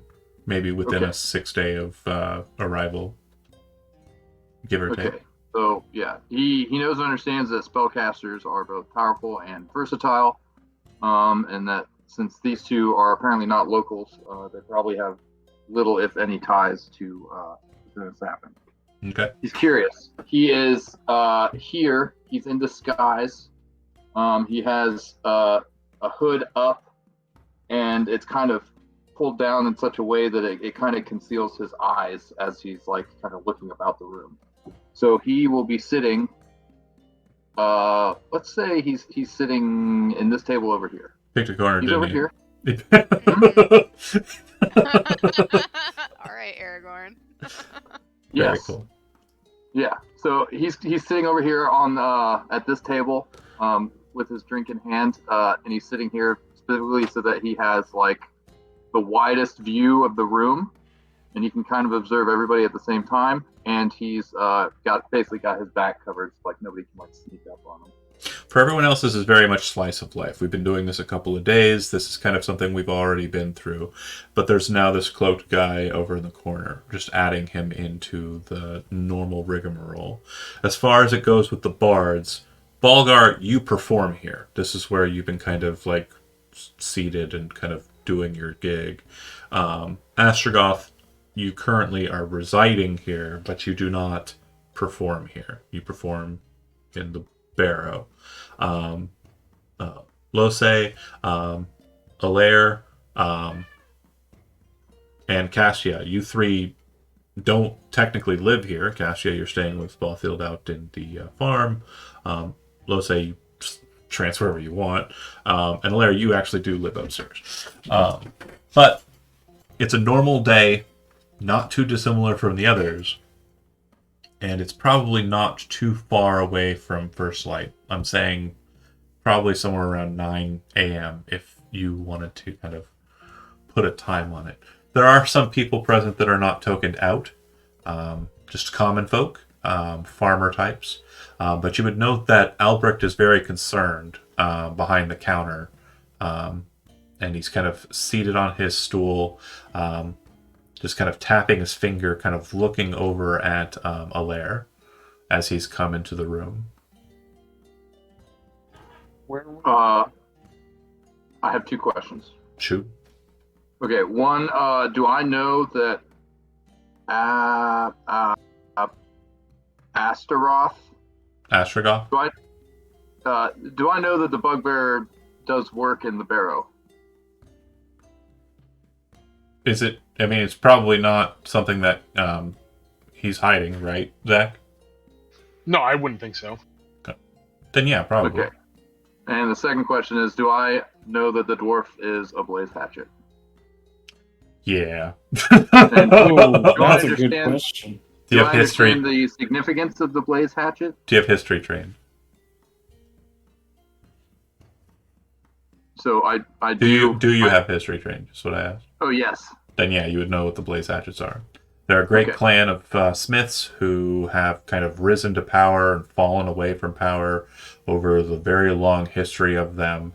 They currently have very strong prominence in the kingdom of Stormloft, one of the 6 kingdoms of the Empire Parnak to the west or to the east.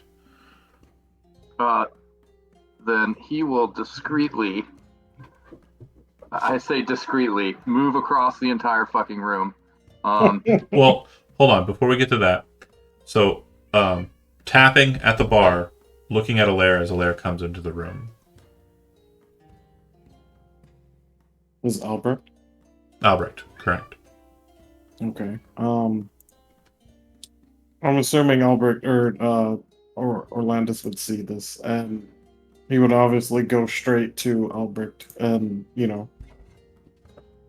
ask him, what's on his mind, other than Just a lot of things have been going wrong this morning, and I don't know how I'm really wanting to deal with them. Lots of annoying stuff, to be sure. Yeah. Brunlock didn't stop in, so I don't have apples or anything to cook with this morning. No cider for tonight.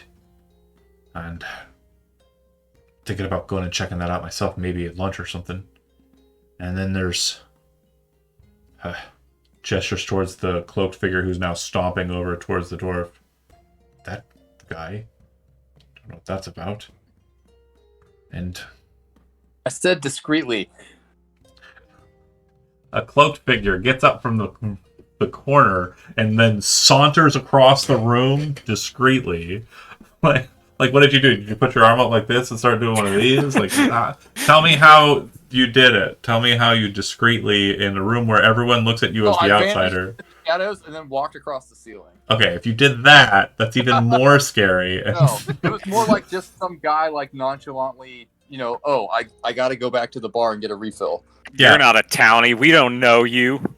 Tom, thank There's you for explaining that low- perfectly. while he has his arm wrapped around his mouth, there's a low blah, blah. Okay, you attempt to discreetly move over to the dwarf. Again, most people here do not recognize you. You are an outsider. And so you're kind of walking over to the dwarf, who's also an outsider, and feel free to interact with Joe. So he sits down next to the dwarf. He says, it's interesting to see a blaze hatchet around here. It's been a while since I've encountered one of your clan. Oh, our history dates way back before this place was even around. Back to Durgadam himself. He was originally a member of the settlement around here before he moved out to the east. Is that so? And he kind of like glances out the window and looks around and he says, is that what brings you here? To retrace the path of your ancestors? In particular, yes, but otherwise, this area has been plagued for some time with, the things that are going on around here. And I just wish to share the history of the land with everybody so that they can make an informed decision for themselves. You wish to see this place return to its former glory? If that's even possible these days. He kind of like nods and says, "'Tis a noble endeavor."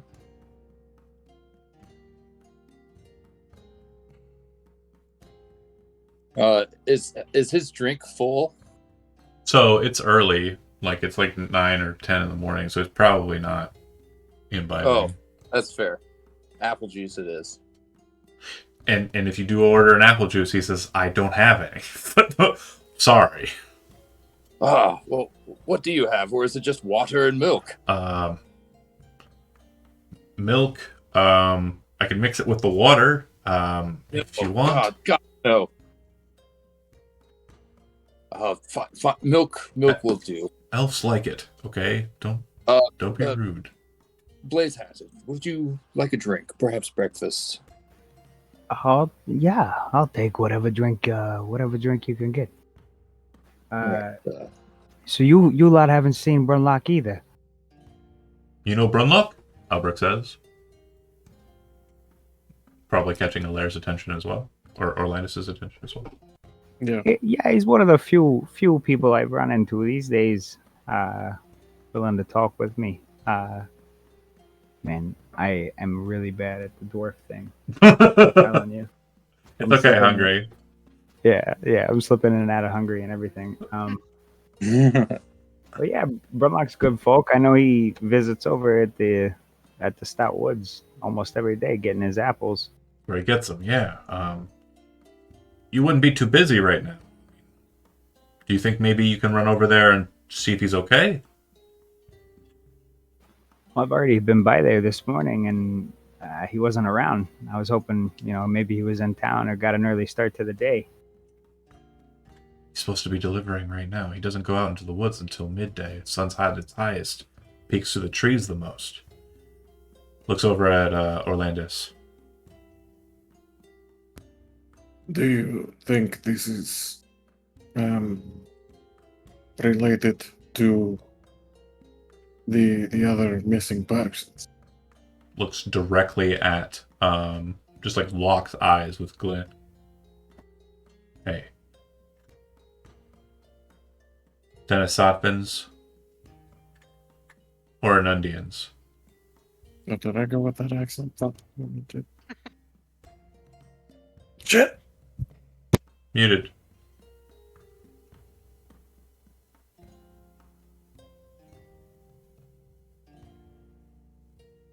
I'm sorry?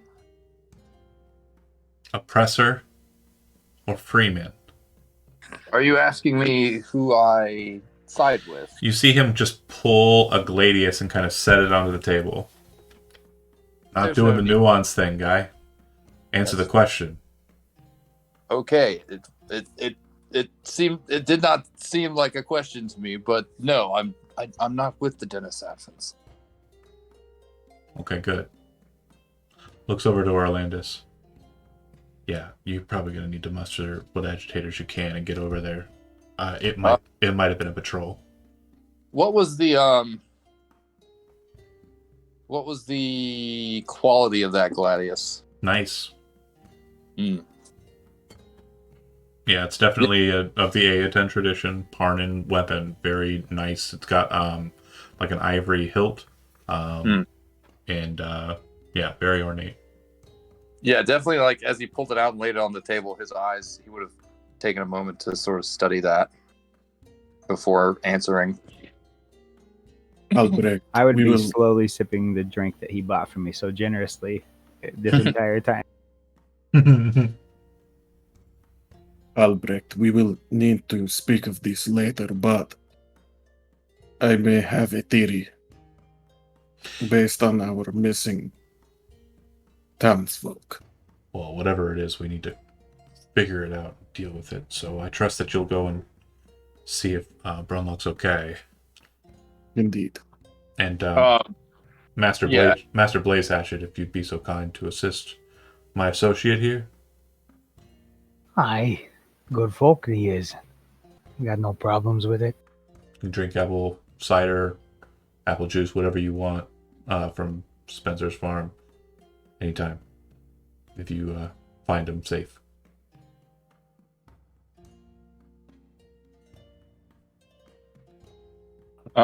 And with this, Glint leans forward and kind of looks down the bar past Blaze Hatchet at Jonah's character. He says, "You said missing persons." indeed. There is a couple missing people here. One of them is, hold on. I know you just said it and I wrote it down. Elric. Yeah, Elric. That is, Elric is also one of the people that is missing. He has been gone for a 6 day. Is that when people started disappearing? Look, we're not dealing with too much of the specifics right now. I really kind of want to have my friend here move quickly. I appreciate the motivation. Well, when there is Just- a mystery, details matter. Yeah, but typically, the best place to search is where he was last seen. Probably his house. Well, that's fine. I imagined we would be heading there eventually anyways. I was just curious what more I could learn while I was here. Albert kind of crosses his arms and looks at you, kind of just agitated. Looks over at Orlandis, kind of like a, what do you think about this guy kind of look. Orlandis kind of has like a blank stare on his face. He looks over towards Glint. Notices obviously his weaponry and stuff, and looks back at Albrecht and sort of just gives a shrug. Okay. Well, yeah, just go see if he's okay. Hopefully it's just a misunderstanding, and we just missed him or something, and he's, I don't know. We will go. Do not worry. Oh, hey. When you're over there, he did start building a well out back. Hmm. Double check that. Okay. Do you mind if I take Castia with me? I think She's here, right? I think she's here. Okay. Yeah, I don't think Ballfield's made it, but I know a couple of our boys did. That's fine. Yeah, if there's healing needed, sure, Cassie would be great. Okay. Just in case.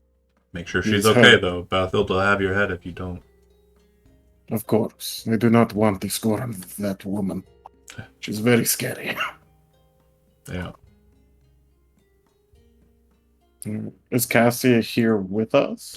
Cassia's probably somewhere in the bar, yeah. Okay. Yeah, I'm just off to the side.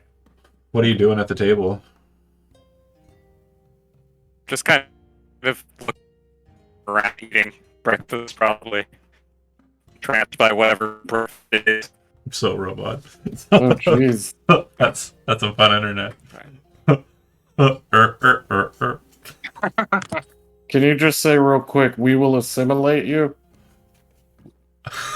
You will be assimilated. Damn, it's normal now. Damn it. Fuck! Yeah, okay. Yeah, Perfectly assimilated. yeah I'm just apparently. over. Yeah, over to the side eating breakfast quietly, probably. Okay. Okay. Alright. And Elizabeth's character, are they in the agitators as well? Yeah, she is.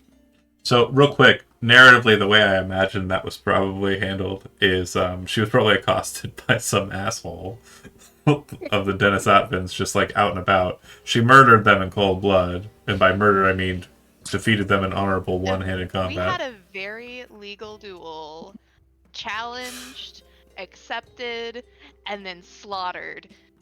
It's not her fault that they suck. That's fair. Get good, That's fair. dude.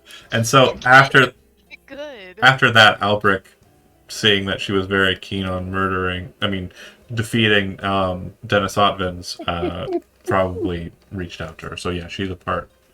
Okay. Has And Clint heard of that incident? No, it's probably relatively recent. it's pronounced Las? Lasse. Lasse. Okay, gotcha. Alright. So yeah, Orlandis would obviously stand up. Are any of his retainers here? Who? More specifically, like Boltuff? No. So Boltuff? there probably are a couple of the boys on site, but they're not in the martial mood. They're very much doing work for Albrecht at current. Okay, yeah, no, I just wanted to make sure they're okay. Yeah. All right, Everybody is accounted for. okay, I haven't good. stolen Good. anybody yet. Just making sure. Okay. So yeah, he would, look towards Glint and Blaze Hatchet, Mr. Blaze Hatchet. We will have to go now. Very well. Glint just like slams his milk back. And Then he licks his lips and he says, delicious. I must be back before this place packs. They're expecting a show later. Okay. and We will Oh. be back with haste. Post haste. just to confirm, Astrogoth has been in the room as well, eating breakfast, but you would have had the deficiency of apples, so that's noticeable. And then you've overheard everything that's been said here. Right, and I imagine, given the bardic attenuation of myself and Balgar, given that he's been performing and everything, I'm sure he and I probably have conversed and interacted quite a bit. There can be a rapport there. Absolutely. Yeah. Music nerded. Okay. Yeah, one time at band camp. With your recorder. Excuse Behind the what? Where? And they what? With the oboe? So, Not the oboe. that said, does everybody kind of muster Astragoth through Balgar, and then everyone kind of connected to Orlandis head out towards the apple press? Absolutely. Awesome. Castia would probably be like, "Where are we going?" And oh, the storyteller. Very excited to travel with Joe there. So, as a group, you make your way along the street to Little Lane up to Boar Hill Road and make your way north to the apple press. Once you get there, the music changes to a happy music. As they Oh, step no. outside- That means things. as they make their way to the apple press,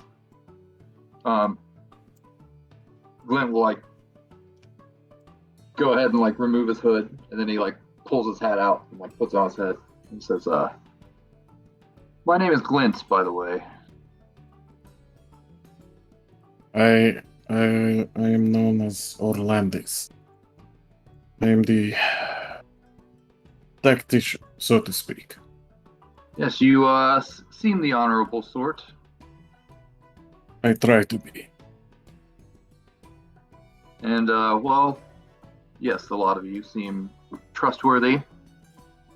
I get the impression your ends are not aligned with the Dennis Atvins, so No, I should, I feel comfortable telling you that, well, I've been trying to keep a low profile. You see, a dear friend of mine has gone missing here in the area, and I've been looking for him. I wonder if this might be related. does he have problems with the Dennis Atvins? I'm not sure. Last I heard, he went to investigate the Barrow. So I've been trying to learn what I can of the area, but I don't want to rouse the Dennis Atvins' suspicions until I know more about what's going on. It would depend on if he is on good terms with them, but more likely than not, they have captured him and brought him to the arena. I Beast. doubt as much. When Astragoth hears him mention that he is interested in the Barrow, so he kind of leans in and he goes, I go there frequently for a couple of things here and there. If you let me know what you're looking for, maybe maybe I can find something for you." I just want to interject to underscore the fact that Castia is probably like trying not to stand too close to Astragoth, but also kind of like staring inquisitively to figure out what exactly this is. It's the first bugbear that Stasia, Stasia has met, right? Yeah.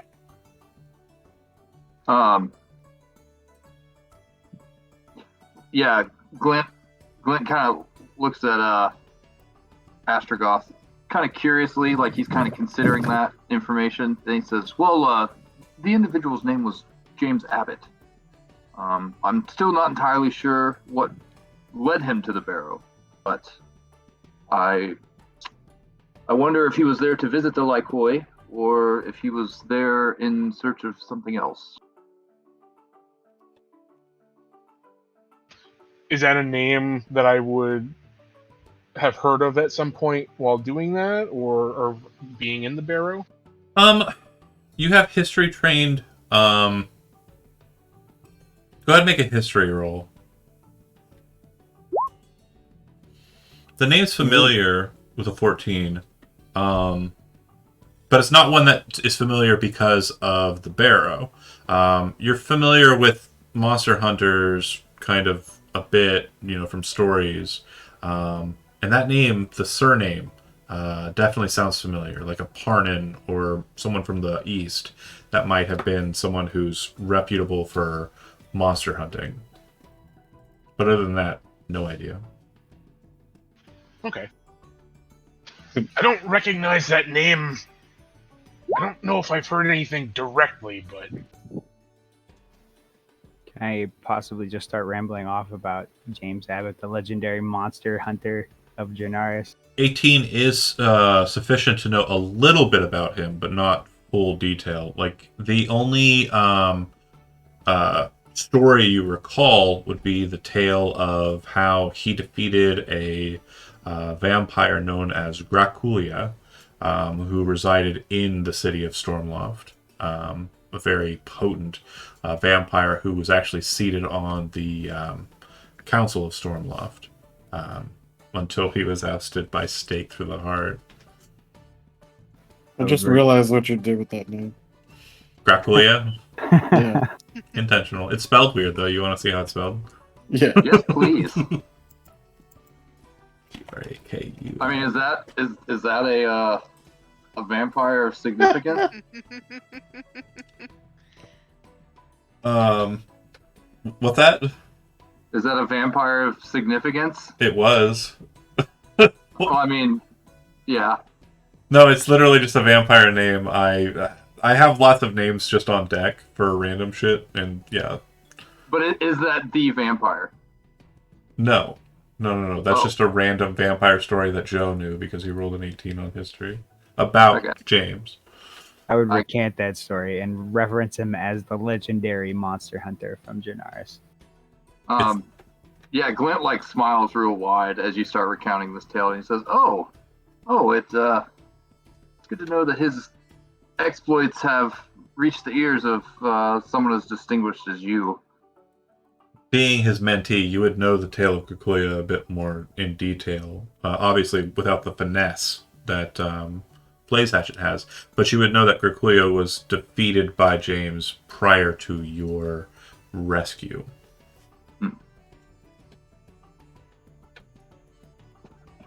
Oh, Steve, I don't know if Jonah can read that, but Steve in the chat said Jonah's a master of accents. Thanks. I'm I sorry. tried. What's a vampire?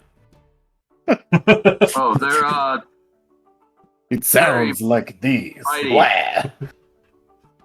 Is that him? Points at. Oh Blah. shit! I've been outed.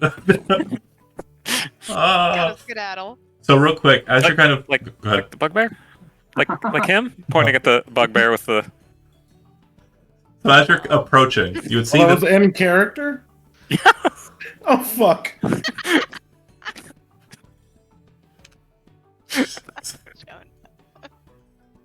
so Sorry. you would see the small farmhouse up ahead, barrels outside, wheelbarrow out, looks like a number of apples kind of placed in it. You would also notice that Brunlock's trusty beast of burden, Jeff, is seated or just standing outside. There's a lead on him, but he's just kind of standing there eating a grass feast. He's just munching up the grass, hanging out right out front. Totally unconcerned with, Fucking Jeff. fucking Jeff. Yeah, he's a donkey named Jeff. He's so cute. Glint would like to pet the donkey. You walk over to the donkey. Go ahead and make an animal handling. Oh, God. I got a 2. Oh, no. You kind of do one of these. You're like, yeah, pet the donkey, and it's just like that rough, just not good. And he kind of brays and pushes away from you, kind of walking on up the way a bit, just kind of keeping his fun. distance from you. Okay, sorry. I forgot to introduce myself. How rude of me. Are For- donkeys known? They're not known for tracking, right? No. The fuck? They're for fucking up coyotes, though. Poor little This is- Jonah has never met a donkey. This is the world famous tracking Jeff the donkey. real quick, to be fair to Jonah, I mean, he Like, was if they're raised in- familiarized with, you know, it's not a person. It's not would one of they those know their Floridian smell? tracking gators. No. Donkeys are beasts of burden. They are very much like a horse, except they do not have agility or speed. Okay. They have They're a assholes though if Yeah. they're not familiar with you. yeah. They can be assholes for sure. As evidenced by Well, Yeah. the two. Like if you have a llama farm, or not a llama farm, if you have a goat farm, you always have a donkey. We're going in a lot of places. Jeff once again strikes. Jeff strikes again. Castrian will try to trace down the donkey. Yeah, and so what you would get, Cassia, go ahead and make. I need you to make an animal handling check. I did, and it was a 15. Okay, so what you would have noticed is it didn't look like Jeff was like responding negatively so much to the pet from Glint. It seems like to you there was some sort of like strange, like just vibe that Glint seems to just possess naturally that the donkey did not fuck with. You don't know what that is, but you keep looking at this pale guy in leather, and you're just kind of like, I think I get it. Edgelord. I think, But I you think know, he's afraid of the hat. Oh, It's definitely that. it's always that. yeah, I have read that some animals just don't like hats. It's, Investigator hat's on. So Jeff is out and about, lead on, but just looks like he's standing around just chewing on grass. So, Orlando's. Go ahead, Jonah. Oh, okay. Orlandus is gonna try to take the reins here. He's gonna try to shut up. He's gonna try to get everyone to split up and then, scour the grounds before we go into the orchard or warehouse barn. Okay. Uh, All right. That's the. You were gonna say something? No, you were going to say something. Oh, okay. Gastia, let's say, would you be kind enough to come with me and check out the this side of the house? Glint, Mr. Blaze Hatchet, and your name? And he points to the bugbear. You would know his name real quick. Sorry. Oh, but Because remember in the lead up, it was mentioned a couple times. He's important to Albrecht for a reason. So, okay, gotcha. but if you Okay. want to go with that vibe and ask him what his name is to seem like you don't know who he is, that's cool too. I'll do that. My name is Astrogoth. Pleasure to meet you. You as well. Orlandus. Would you three like to scour the backside of this barn? Yeah, might be a good idea to see if those barrels have anything in them too. Do not do that, but just look. And then he'll start walking. 3 steps ahead of you, bud. All right. So the group that heads to the south side of the press, you'll see that there's the 2 pretty large casks to the south side, and they have clear marking Spencer 3-year on the left, Spencer 2-year on the right, and it looks like the number has been kind of etched out of the wood, like the paint has been kind of etched off of the wood, and then it's been reapplied. So the number looks bigger than the year and the Spencer, or like not bigger, but brighter. It's more vibrant. It's new, fresh paint compared to the rest. Astrogoth, it's very much the case that this appears to be some sort of fermented or alcoholic drink. Right. Yeah, I didn't want to sample any. I just kind of figured that I'd go over and do the whole rat-a-tat-tat and get an idea if there was if they were full or anything. Okay. Yeah, so they would be filled with liquid. They would kind of the retort would be what you would expect from a big barrel, pretty much full with alcohol. You would know that make a perception check.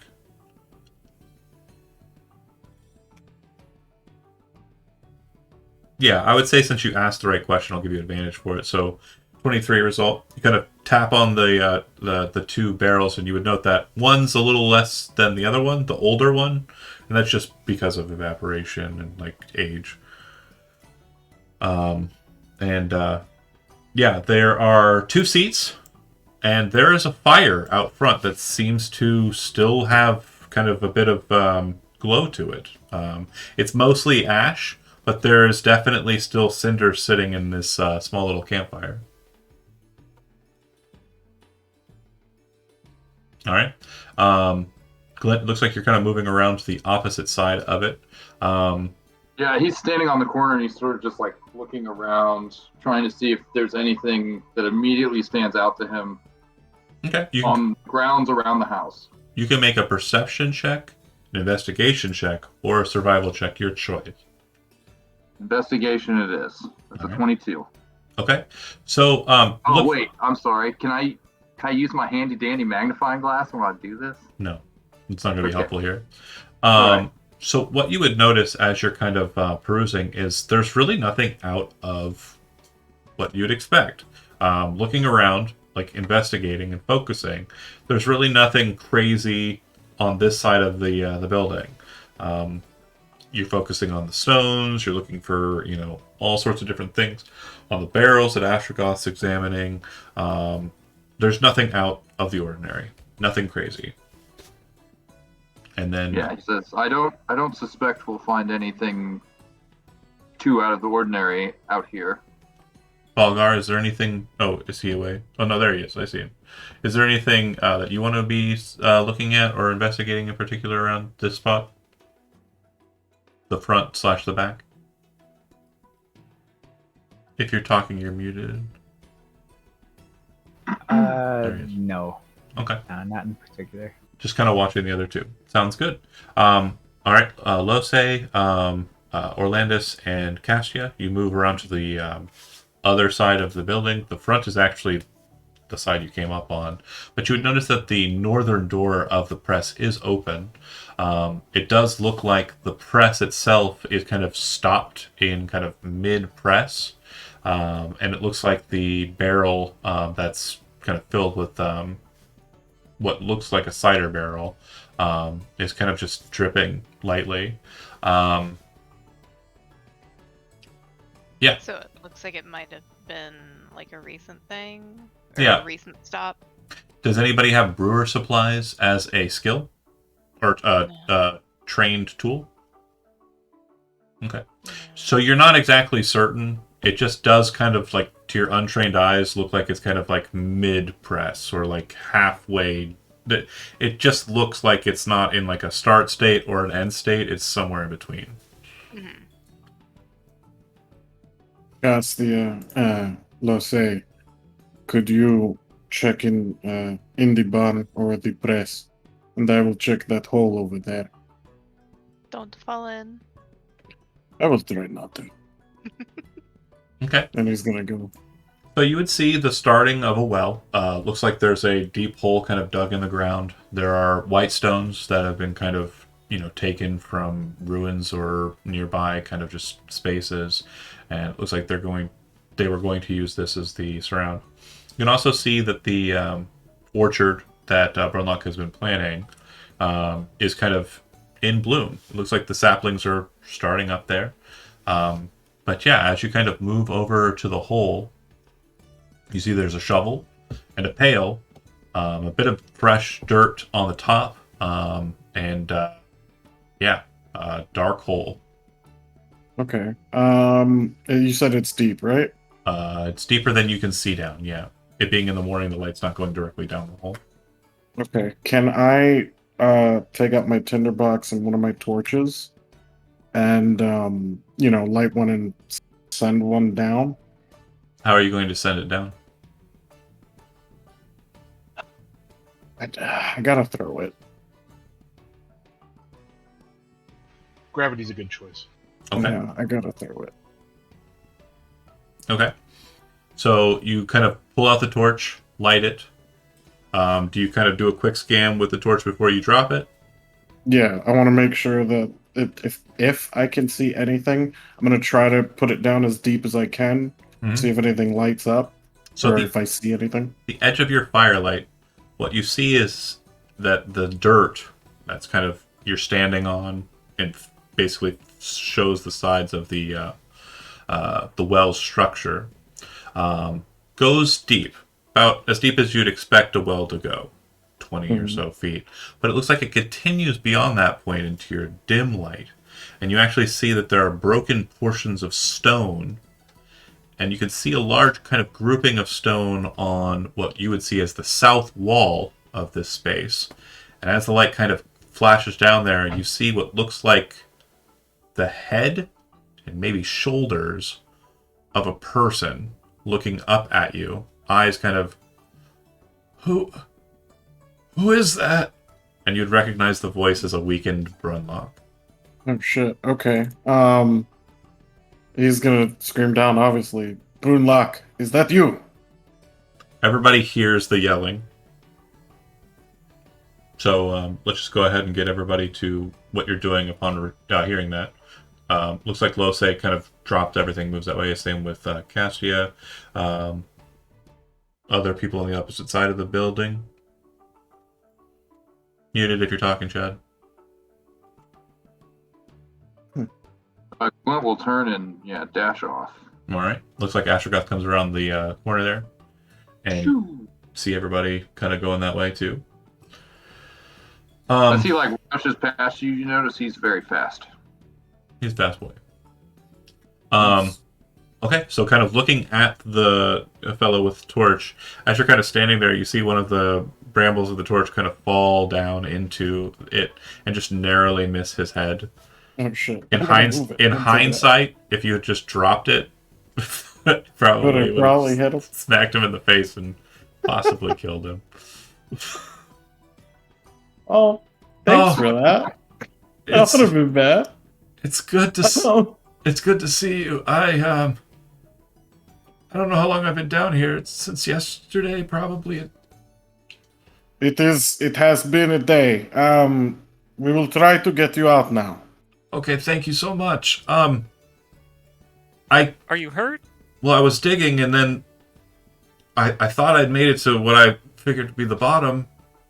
So I came back up, put all my stuff down, and grabbed one of my stones, and came down here, and then the floor just dropped out when I got down there, and everything kind of just smushed together. And here, well, he's not making hand gestures because you can't see his hands, but and that's how I got here. It hurts.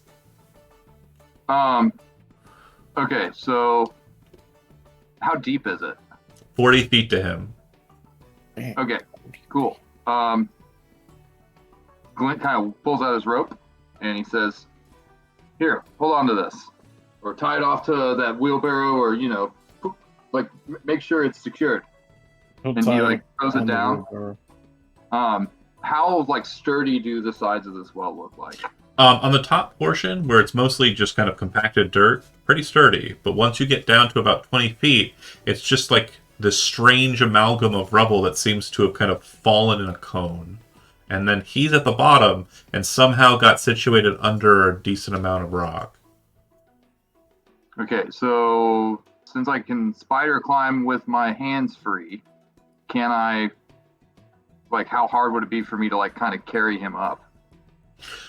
So if you descend down there and get to him, you would realize that you're not just grabbing him and bringing him up. That's not a thing that's happening. So the wall that you descend down is adjacent to the wall that he is now under. It looks like the cone of the stone that he fell down into. He landed on some of the rocks he was standing on, and some of the rocks that were next to that landed on and him. under He's pinned under rocks. Yeah. Got you. Cassia, he may require some healing. Try not to move. I'm gonna try to get you out of here. And he starts moving rubble.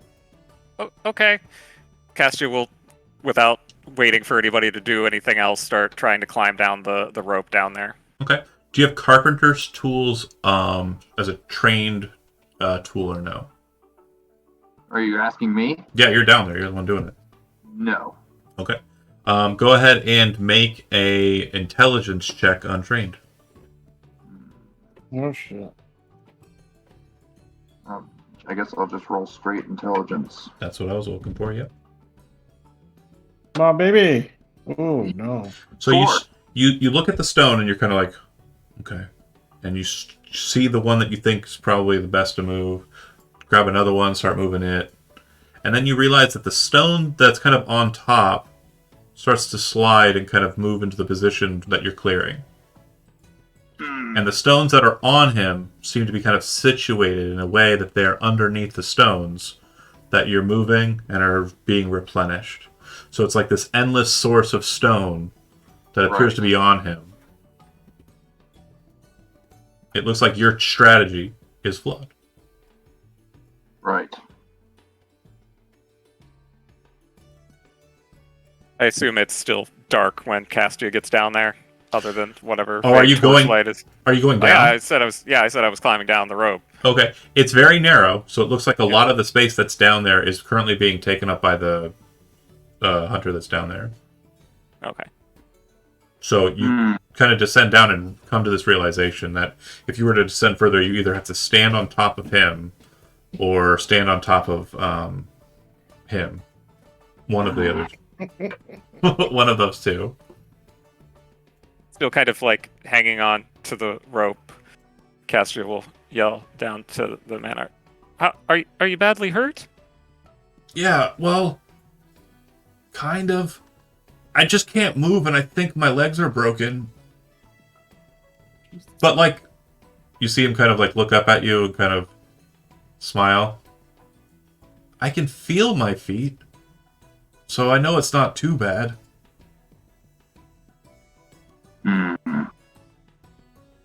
Castia will probably just yelp out a word. I don't know what we want to say healing word comes out as. Your John, choice. But, yeah. How about just some random word of creation? That sounds very, very strange. I have that on my sheet, so let's find that quick button here. Anybody who's currently at the mouth of the hole or in earshot of that can go ahead and make a religion roll if you're trained in it. Nope.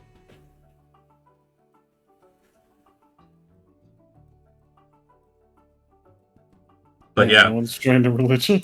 you see the healing like energy kind of fill his eyes and kind of his mouth kind of oh, I thank you so much. Thank you. I appreciate that. And is there like, if there's, I think just in a panic she'll be like reaching around on the edge of the hole and cast light on something that's physically there so that they can at least see down there. Okay. Yeah, there's plenty of rubble at the bottom, and kind of some rocks near where you're at because the 20-foot divide. You just see a piece of rock kind of like unwedge it from the wall and kind of ping, and kind of can see now. I'll get out of the way now and try and scurry back out. Well, you did great. Could I use Do you feel better? Could I use Knight's move on Brunlock? No. Okay. Can I use pittance to secure the rubble? So again, we're gonna have to make you make an intelligence roll to try and do things with this because again, I know. Can I help my mans? Well, yeah, absolutely. So, real quick, just kind of looking down at the situation now that there's light down there. This is the visual. I'm assuming, Cassia, you're making your way back up? Yeah. Okay. As she kind of pulls herself out, you're kind of looking straight down the barrel. You see the hunter standing kind of in the base of the well, kind of pressed up against one wall. On the opposite wall from him would be a bit of rubble, kind of like maybe a foot away from the wall. and then the shoulders and head of a man, who you would, if you've met him, would recognize as Brunlock.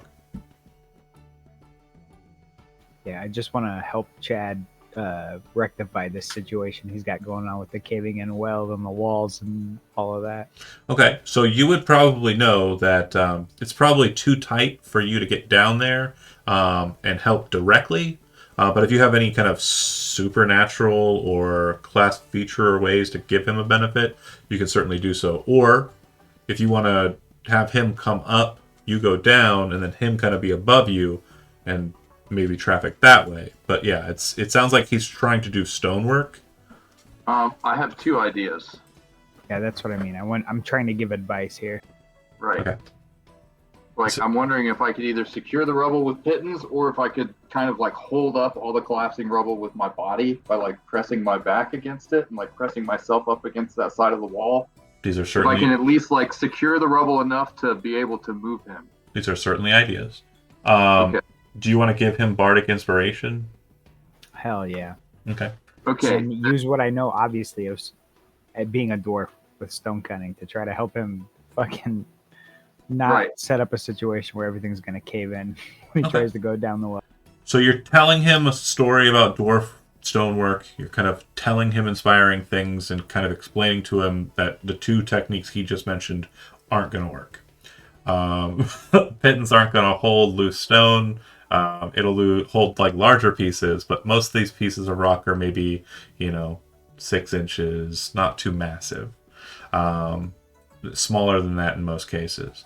And then his idea of kind of trying to use his weight to hold the stone is also not important because he's pushing it back and it's still wanting to go down. So it's just going to continue to do that. No, I'm not trying to secure it. I just want to hold it back and keep him from Right. being like. Yeah, but then you're... I want to move enough rock to free him, even I if get I you. have What I'm saying my is body to hold it in place. you move the bottom piece of a rock, it's not going to slide this way, it's going to slide this way. So when you pull the stone, holding it against it like this isn't going to stop it from doing this. See what I'm saying? But yeah, you definitely, if you attempt to make another intelligence check to try and rectify the situation, you do have the mechanical benefit of advantage and bardic inspiration. Ooh. Okay. So is the amount of like stone that is currently holding this individual in place? Mm-hmm. He's pinned. I can't Oh, just yeah. like lift him up out of it. No, yeah, more than half of his body is underneath the rock. 3/4 of his body. Then you would rip off most of his body. Yeah. You I'm could do that. I don't have that Don't kind of do healing yet, man. I can secure the stone. That's all I'm concerned with is securing the stone. Okay. Because if I could secure the stone, I could get him out of there. Okay. Absolutely. So if you want to go ahead and try and make another carpenter's tools check untrained, you can. I have the Okay. DC in my head. All right. And this is with advantage and a bardic inspiration. Mm-hmm. Is it a Cool. D6 or a D8? So that's a 19 D6. plus a D6. That's 5. Nice. So that's a 24. Okay. So you're listening to the stories that are coming down from Balgar as you're kind of sitting there looking at the situation. And the thing that keeps on kind of like coming down from you is like he keeps explaining to you. And it just kind of like you're understanding it more so because his voice is carrying down the tube. Gravity is the thing that you have to deal with. That's the problem. And there's no way getting around the fact that you're going to have to move stone until it stops moving. So you just gotta get to work. Right. Which Shift is what the I was trying to stone. do. We got to Well- start from the top. I'm just saying, like, it's going to continue to slip. It's going to continue to slide. So it's going to be a long effort. Right. You know that now. We're talking hours. Right. So, And as you come to this realization and kind of say it aloud, Bronlock says, I'm really hungry. Do you got anything to eat? fetch this man some apples! No, I need meat. I need meat. I'm sorry. I had apples for dinner last night. Oh, And for lunch, and for breakfast, and for dinner the night. Just because I make apples doesn't mean I'm always eating apples. I trade apples for other food. I'm sorry, the only meat I have on me is this jerky. I'll take it. Put it in my face. He's like feeding him pieces of jerky. He kind of like has a moment where he kind of coughs a bit. Looks like he's kind of got like a bit of dry throat. What do you do? I reach for my water skin and give the man some water. Oh, you're so great. I really appreciate this, by the way. What was your name again? Glint. Lint. I mean, if you're with Castia, then you're probably a good guy. She's a sweetheart. Oh yes, we just met earlier at the tavern. The Yeah. rusty sword? Blade.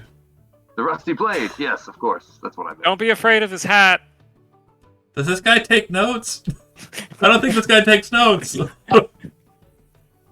I do, but classically I always write down the wrong things. I More don't than take fair. notes on the things I try to recall. More than fair. So if you spend some time working at it, what I need from you is a Constitution saving throw. As you're going to start putting in the effort, and they're going to lower the rope down with the pail and pull out stone. So from you, I need the Constitution saving throw. Who's up on top on moving the rock duty? I guess Orlandis. He would do that. Orlandis and Coaching. yeah, very much micromanaging. So it looked like let's say you raised your hand as well. So the two of you are working together in tandem, which will lighten the load. So go ahead and pick whoever you want to be your primary representative, and have them make a. Actually, no roll needed. It's light enough loads we're pulling up here. No issue. If you slip down there every so often, Castia to throw in guidance, that's fine. That's absolutely fine. So, what did you get on your Constitution check? Jesus. Roll a I d4. got 7. Ugh. I have a +5. So far, like I think, like Chad, why you gotta be of my such a rolls Chad have with been- your rolls over here, man? I mean, what have you Yes, been it's really doing in life bad. recently to deserve this karma? Jeez. So what ends up 9. happening is that first 30 minutes, like you're in this crunched kind of space, you're in this very narrow space, you're picking up the rocks and setting them in this metal pail, kind of going up, getting the next like load of rocks ready so that you can just have it ready for deposit in the pail. And after about 30 minutes of this labor that's just tight, constrained, dirty, there's not a lot of air circulation, you just get tuckered out, guy. And you know that it's going to take I'd like to everything. point out that Dompiers don't have to breathe. Oh, that's fine. So then not that. There's a lot of dirt kind of just in your face, and it just feels Yeah, that's weird. fair. But yeah, you definitely feel tuckered out. Yeah, he's like, gods be damned! I came here thinking there was a monster. You Just gain. these fucking rocks. Are you immune to exhaustion? No. You gain 1 level of that. Oof. And if you'd like, you can continue, but you'll have disadvantage on your next check to resist that. So. That is unlucky. Oh no, you won't. I mean- That's saving throw. Sorry. Continue. You'll just not have a good time of it if you keep failing. Yeah, that's fine. Do you want to go up and have someone else I come mean, down to I'll do? keep going. I can't fucking roll this shitty Well, forever. I'm just saying, you don't have to be the one that does it. It could be someone else. That's It's a team fair. effort. That is fair. He says, I'm not doing very well down here. Someone better take over. I'm sorry. I'm sorry to leave you. I'm not very strong, but I can try. No, Castia. I will go. Bronla kind of looks you in the eyes as you're kind of like saying that, and he says, I'm sorry, I have to leave you. He says, don't worry about it. It's okay. If it wasn't for you guys, I'd probably have died down here. You guys are doing I mean, great. there's still time. I mean, Here, before I leave. And he Huh? takes What the and gives fuck? some more water. Oh, you're the best. And then, like, hands him another piece of jerky and says, chew on this. So, if the effort is handled in kind of a teamwork effort here, which was the key that I was kind of going for. Orlandis, you get down there, you start shifting the stone. Probably roll a Constitution saving throw. Again, guidance doesn't work for saving throws. Yeah, actually, it's Orlandis who finishes it out. That's a huge roll. Strong. Right? Thank you. You just get to it, and for Balgar, this is good stone moving. Orlandus it's every time you kind of look down there checking it out, you see him kind of reach for a stone. Whereas when Glint was doing it, you're like, no, not that one, you idiot. The one next to it. You're gonna. Orlando seems to be grabbing the exact right stone, moving it, getting everything onto the pail, moving it up with ease, and after about 3 more hours, just staying in there focused, bringing water back and forth, etc., etc., they managed to get him clear enough that you're able to kind of pull him out from underneath the stone, see that his feet are kind of beat up, and it looks like some pretty serious like cuts, most of which have kind of healed a little bit, but still present there. Like his clothes are absolutely messed up. You kind of take him in your arms, secure the rope to yourself, and then everyone else kind of hoists you up as you bring Bronlock back up to the surface. Once on the grass, he just kind of lays there, staring up at the sky. Before we go, though, like before we, do that, did we get like that part of the well like cleared of all the rubble, or just most of it? It fell in a bit after he was kind of pulled out. Obviously, kind of like as you pulled him out, it was kind of out behind him. But you would notice that the stone, for the most part, is kind of white stone, which pretty cool. But there's also portions of it that look like they're blocks, like worked stone. Mm-hmm. Did it look like at the bottom of the well? Did it look like it kept going into the dirt? So there's into the ground? There's no visible hole, but this appears to have been a wall of some sort that keeps on kind of pressing underneath the weight of the dirt above. Okay, all right. I'll make sure to let Albrecht know about that. Okay, that's odd. For sure. You get Brunlock out. He's very happy to have been rescued. And kind of looks at everybody with like, an absolutely just gracious look in his eyes. Feel free to. After Orlandus gets back up, he's gonna sort of ask Brunlock, do you wish to stay here or go to Is Jeff okay? Yeah, Jeff is fine. He was scared of that man's hat, but he's otherwise fine. Are you still hurt? Well, last night I was doing some prep for this morning's delivery. I bet Albrecht is the reason you're here. Yeah, if you could, there's the apples in the wheelbarrow, and then there are there's the 2 casks. The one that's on its side, don't take that one, but the other 2, those are going to Albrecht. If you could take those for me, I'd be really grateful. We will do this. I'll probably, once I muster up enough strength, I'm probably going to go lay down. Do you want us to bring you into your home? No, it's okay. This is really comfortable. This grass. Castia will probably check him for wounds and anything else that needs to be bound up with a... He's bruised. What in the hell happened to you? You just fell in your own well. Well, I was digging, you see, and I got about to 20 feet depth, which is pretty good for a well, and it was kind of damp, and I felt like, I should probably go ahead and start laying the stone, and over time it would just kind of start filling with groundwater. But then I got up there, grabbed the rock, came back down, and then the floor just snapped out from underneath me. Everything just kind of exploded with sound, clanging rocks and everything. And the next thing I knew, I was staring up at the stars. And kind of hurt to breathe a little bit. But I got used to it. It wasn't too bad. And then he kind of like reaches into his pocket and kind of pulls out a weird looking rock. I had found this earlier in the dig. I didn't think too much of it, but it's kind of like the white stones that I got slammed by. and he kind of holds it up. And it looks like a pretty nice little polished white stone that he's kind of holding up to you. Looks like it has a marker on it. Oh, Looks like some sort of rune, oh shit. which, if anybody here speaks Draconic, you would recognize as a Draconic rune. Let me check. Nope. If you don't speak Draconic, you wouldn't recognize what it really is. Nope. Glenn. I do.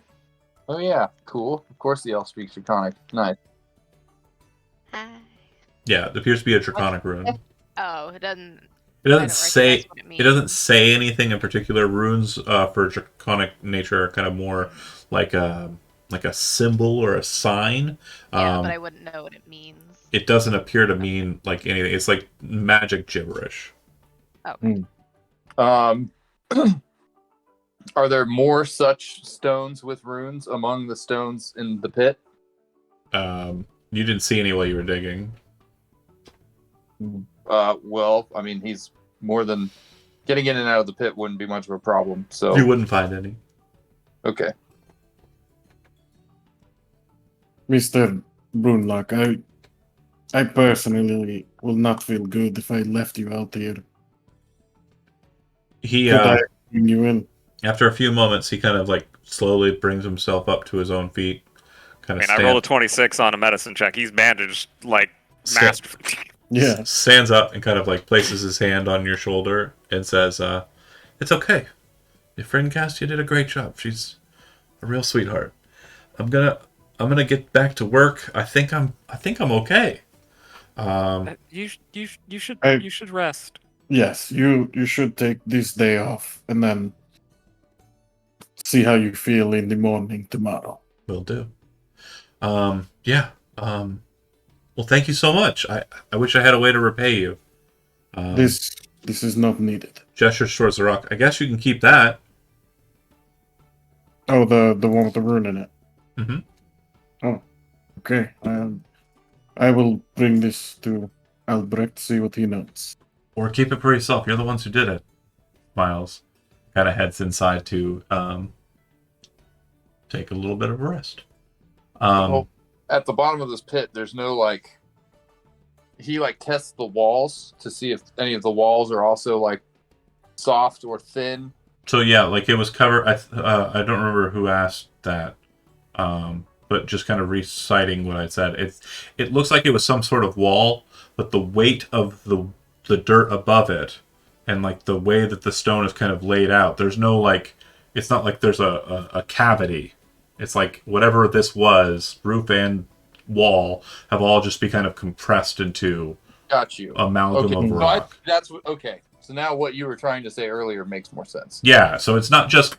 It's So not. there's like a volume of these rocks. Yeah, and the dirt you were standing on up above was being the weight that's kind of activating the slide Right. effect.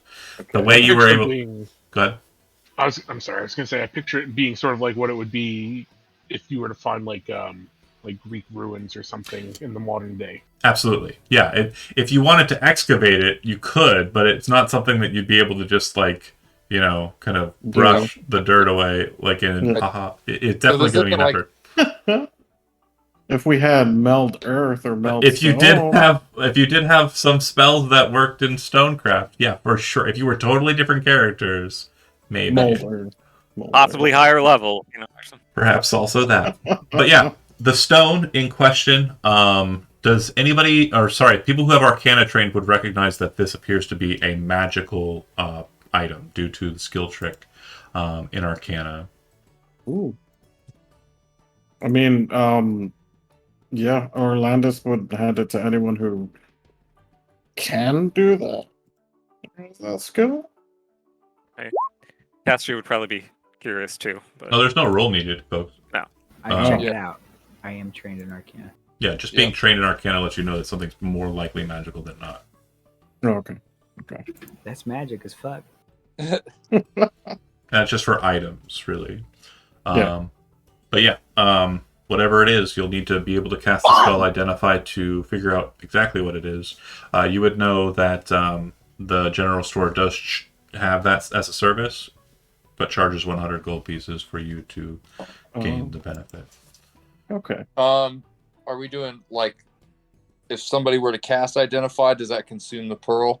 No, not this game. Okay. Or we could So up 100 gold pieces and just buy our own. he wanted us to take these barrels, or Oh no, one no, that he was- sorry, the the ones two next barrel- to the barrel. Oh, Barrel. not the one that's turned over though. Okay. Yeah, the one that's turned over is going somewhere else. And then Jeff would be able to kind of pull the cart if you didn't want to. And the barrels actually kind of seat inside of the wheelbarrow, Mhm. kind of on the arms and towards the back. And then there's a little bit of a stirrup thingy for Jeff to pull it without too much issue. Well, Glint would love to help carry all this heavy shit, but he's exhausted. You, after this long kind of span in the morning, finally make it over to the Rusty Blade. But on your way there, like almost right outside the Rusty Blade, Albert comes running up and seeing you and kind of stops, starts to slow down, walks over and says, "Was he okay?" to Orlandus. He was okay. He fell in his well, deeper than it was supposed to be. The ground gave up under him, and he was trapped under some rubble. But he's fine now. Castia healed him and bandaged him. He's resting now. We also found this.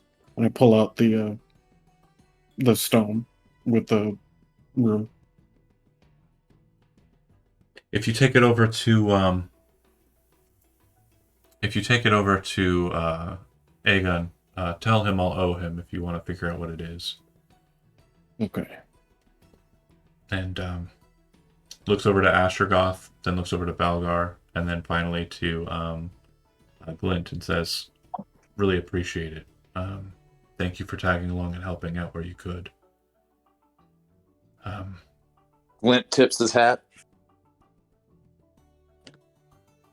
Nods.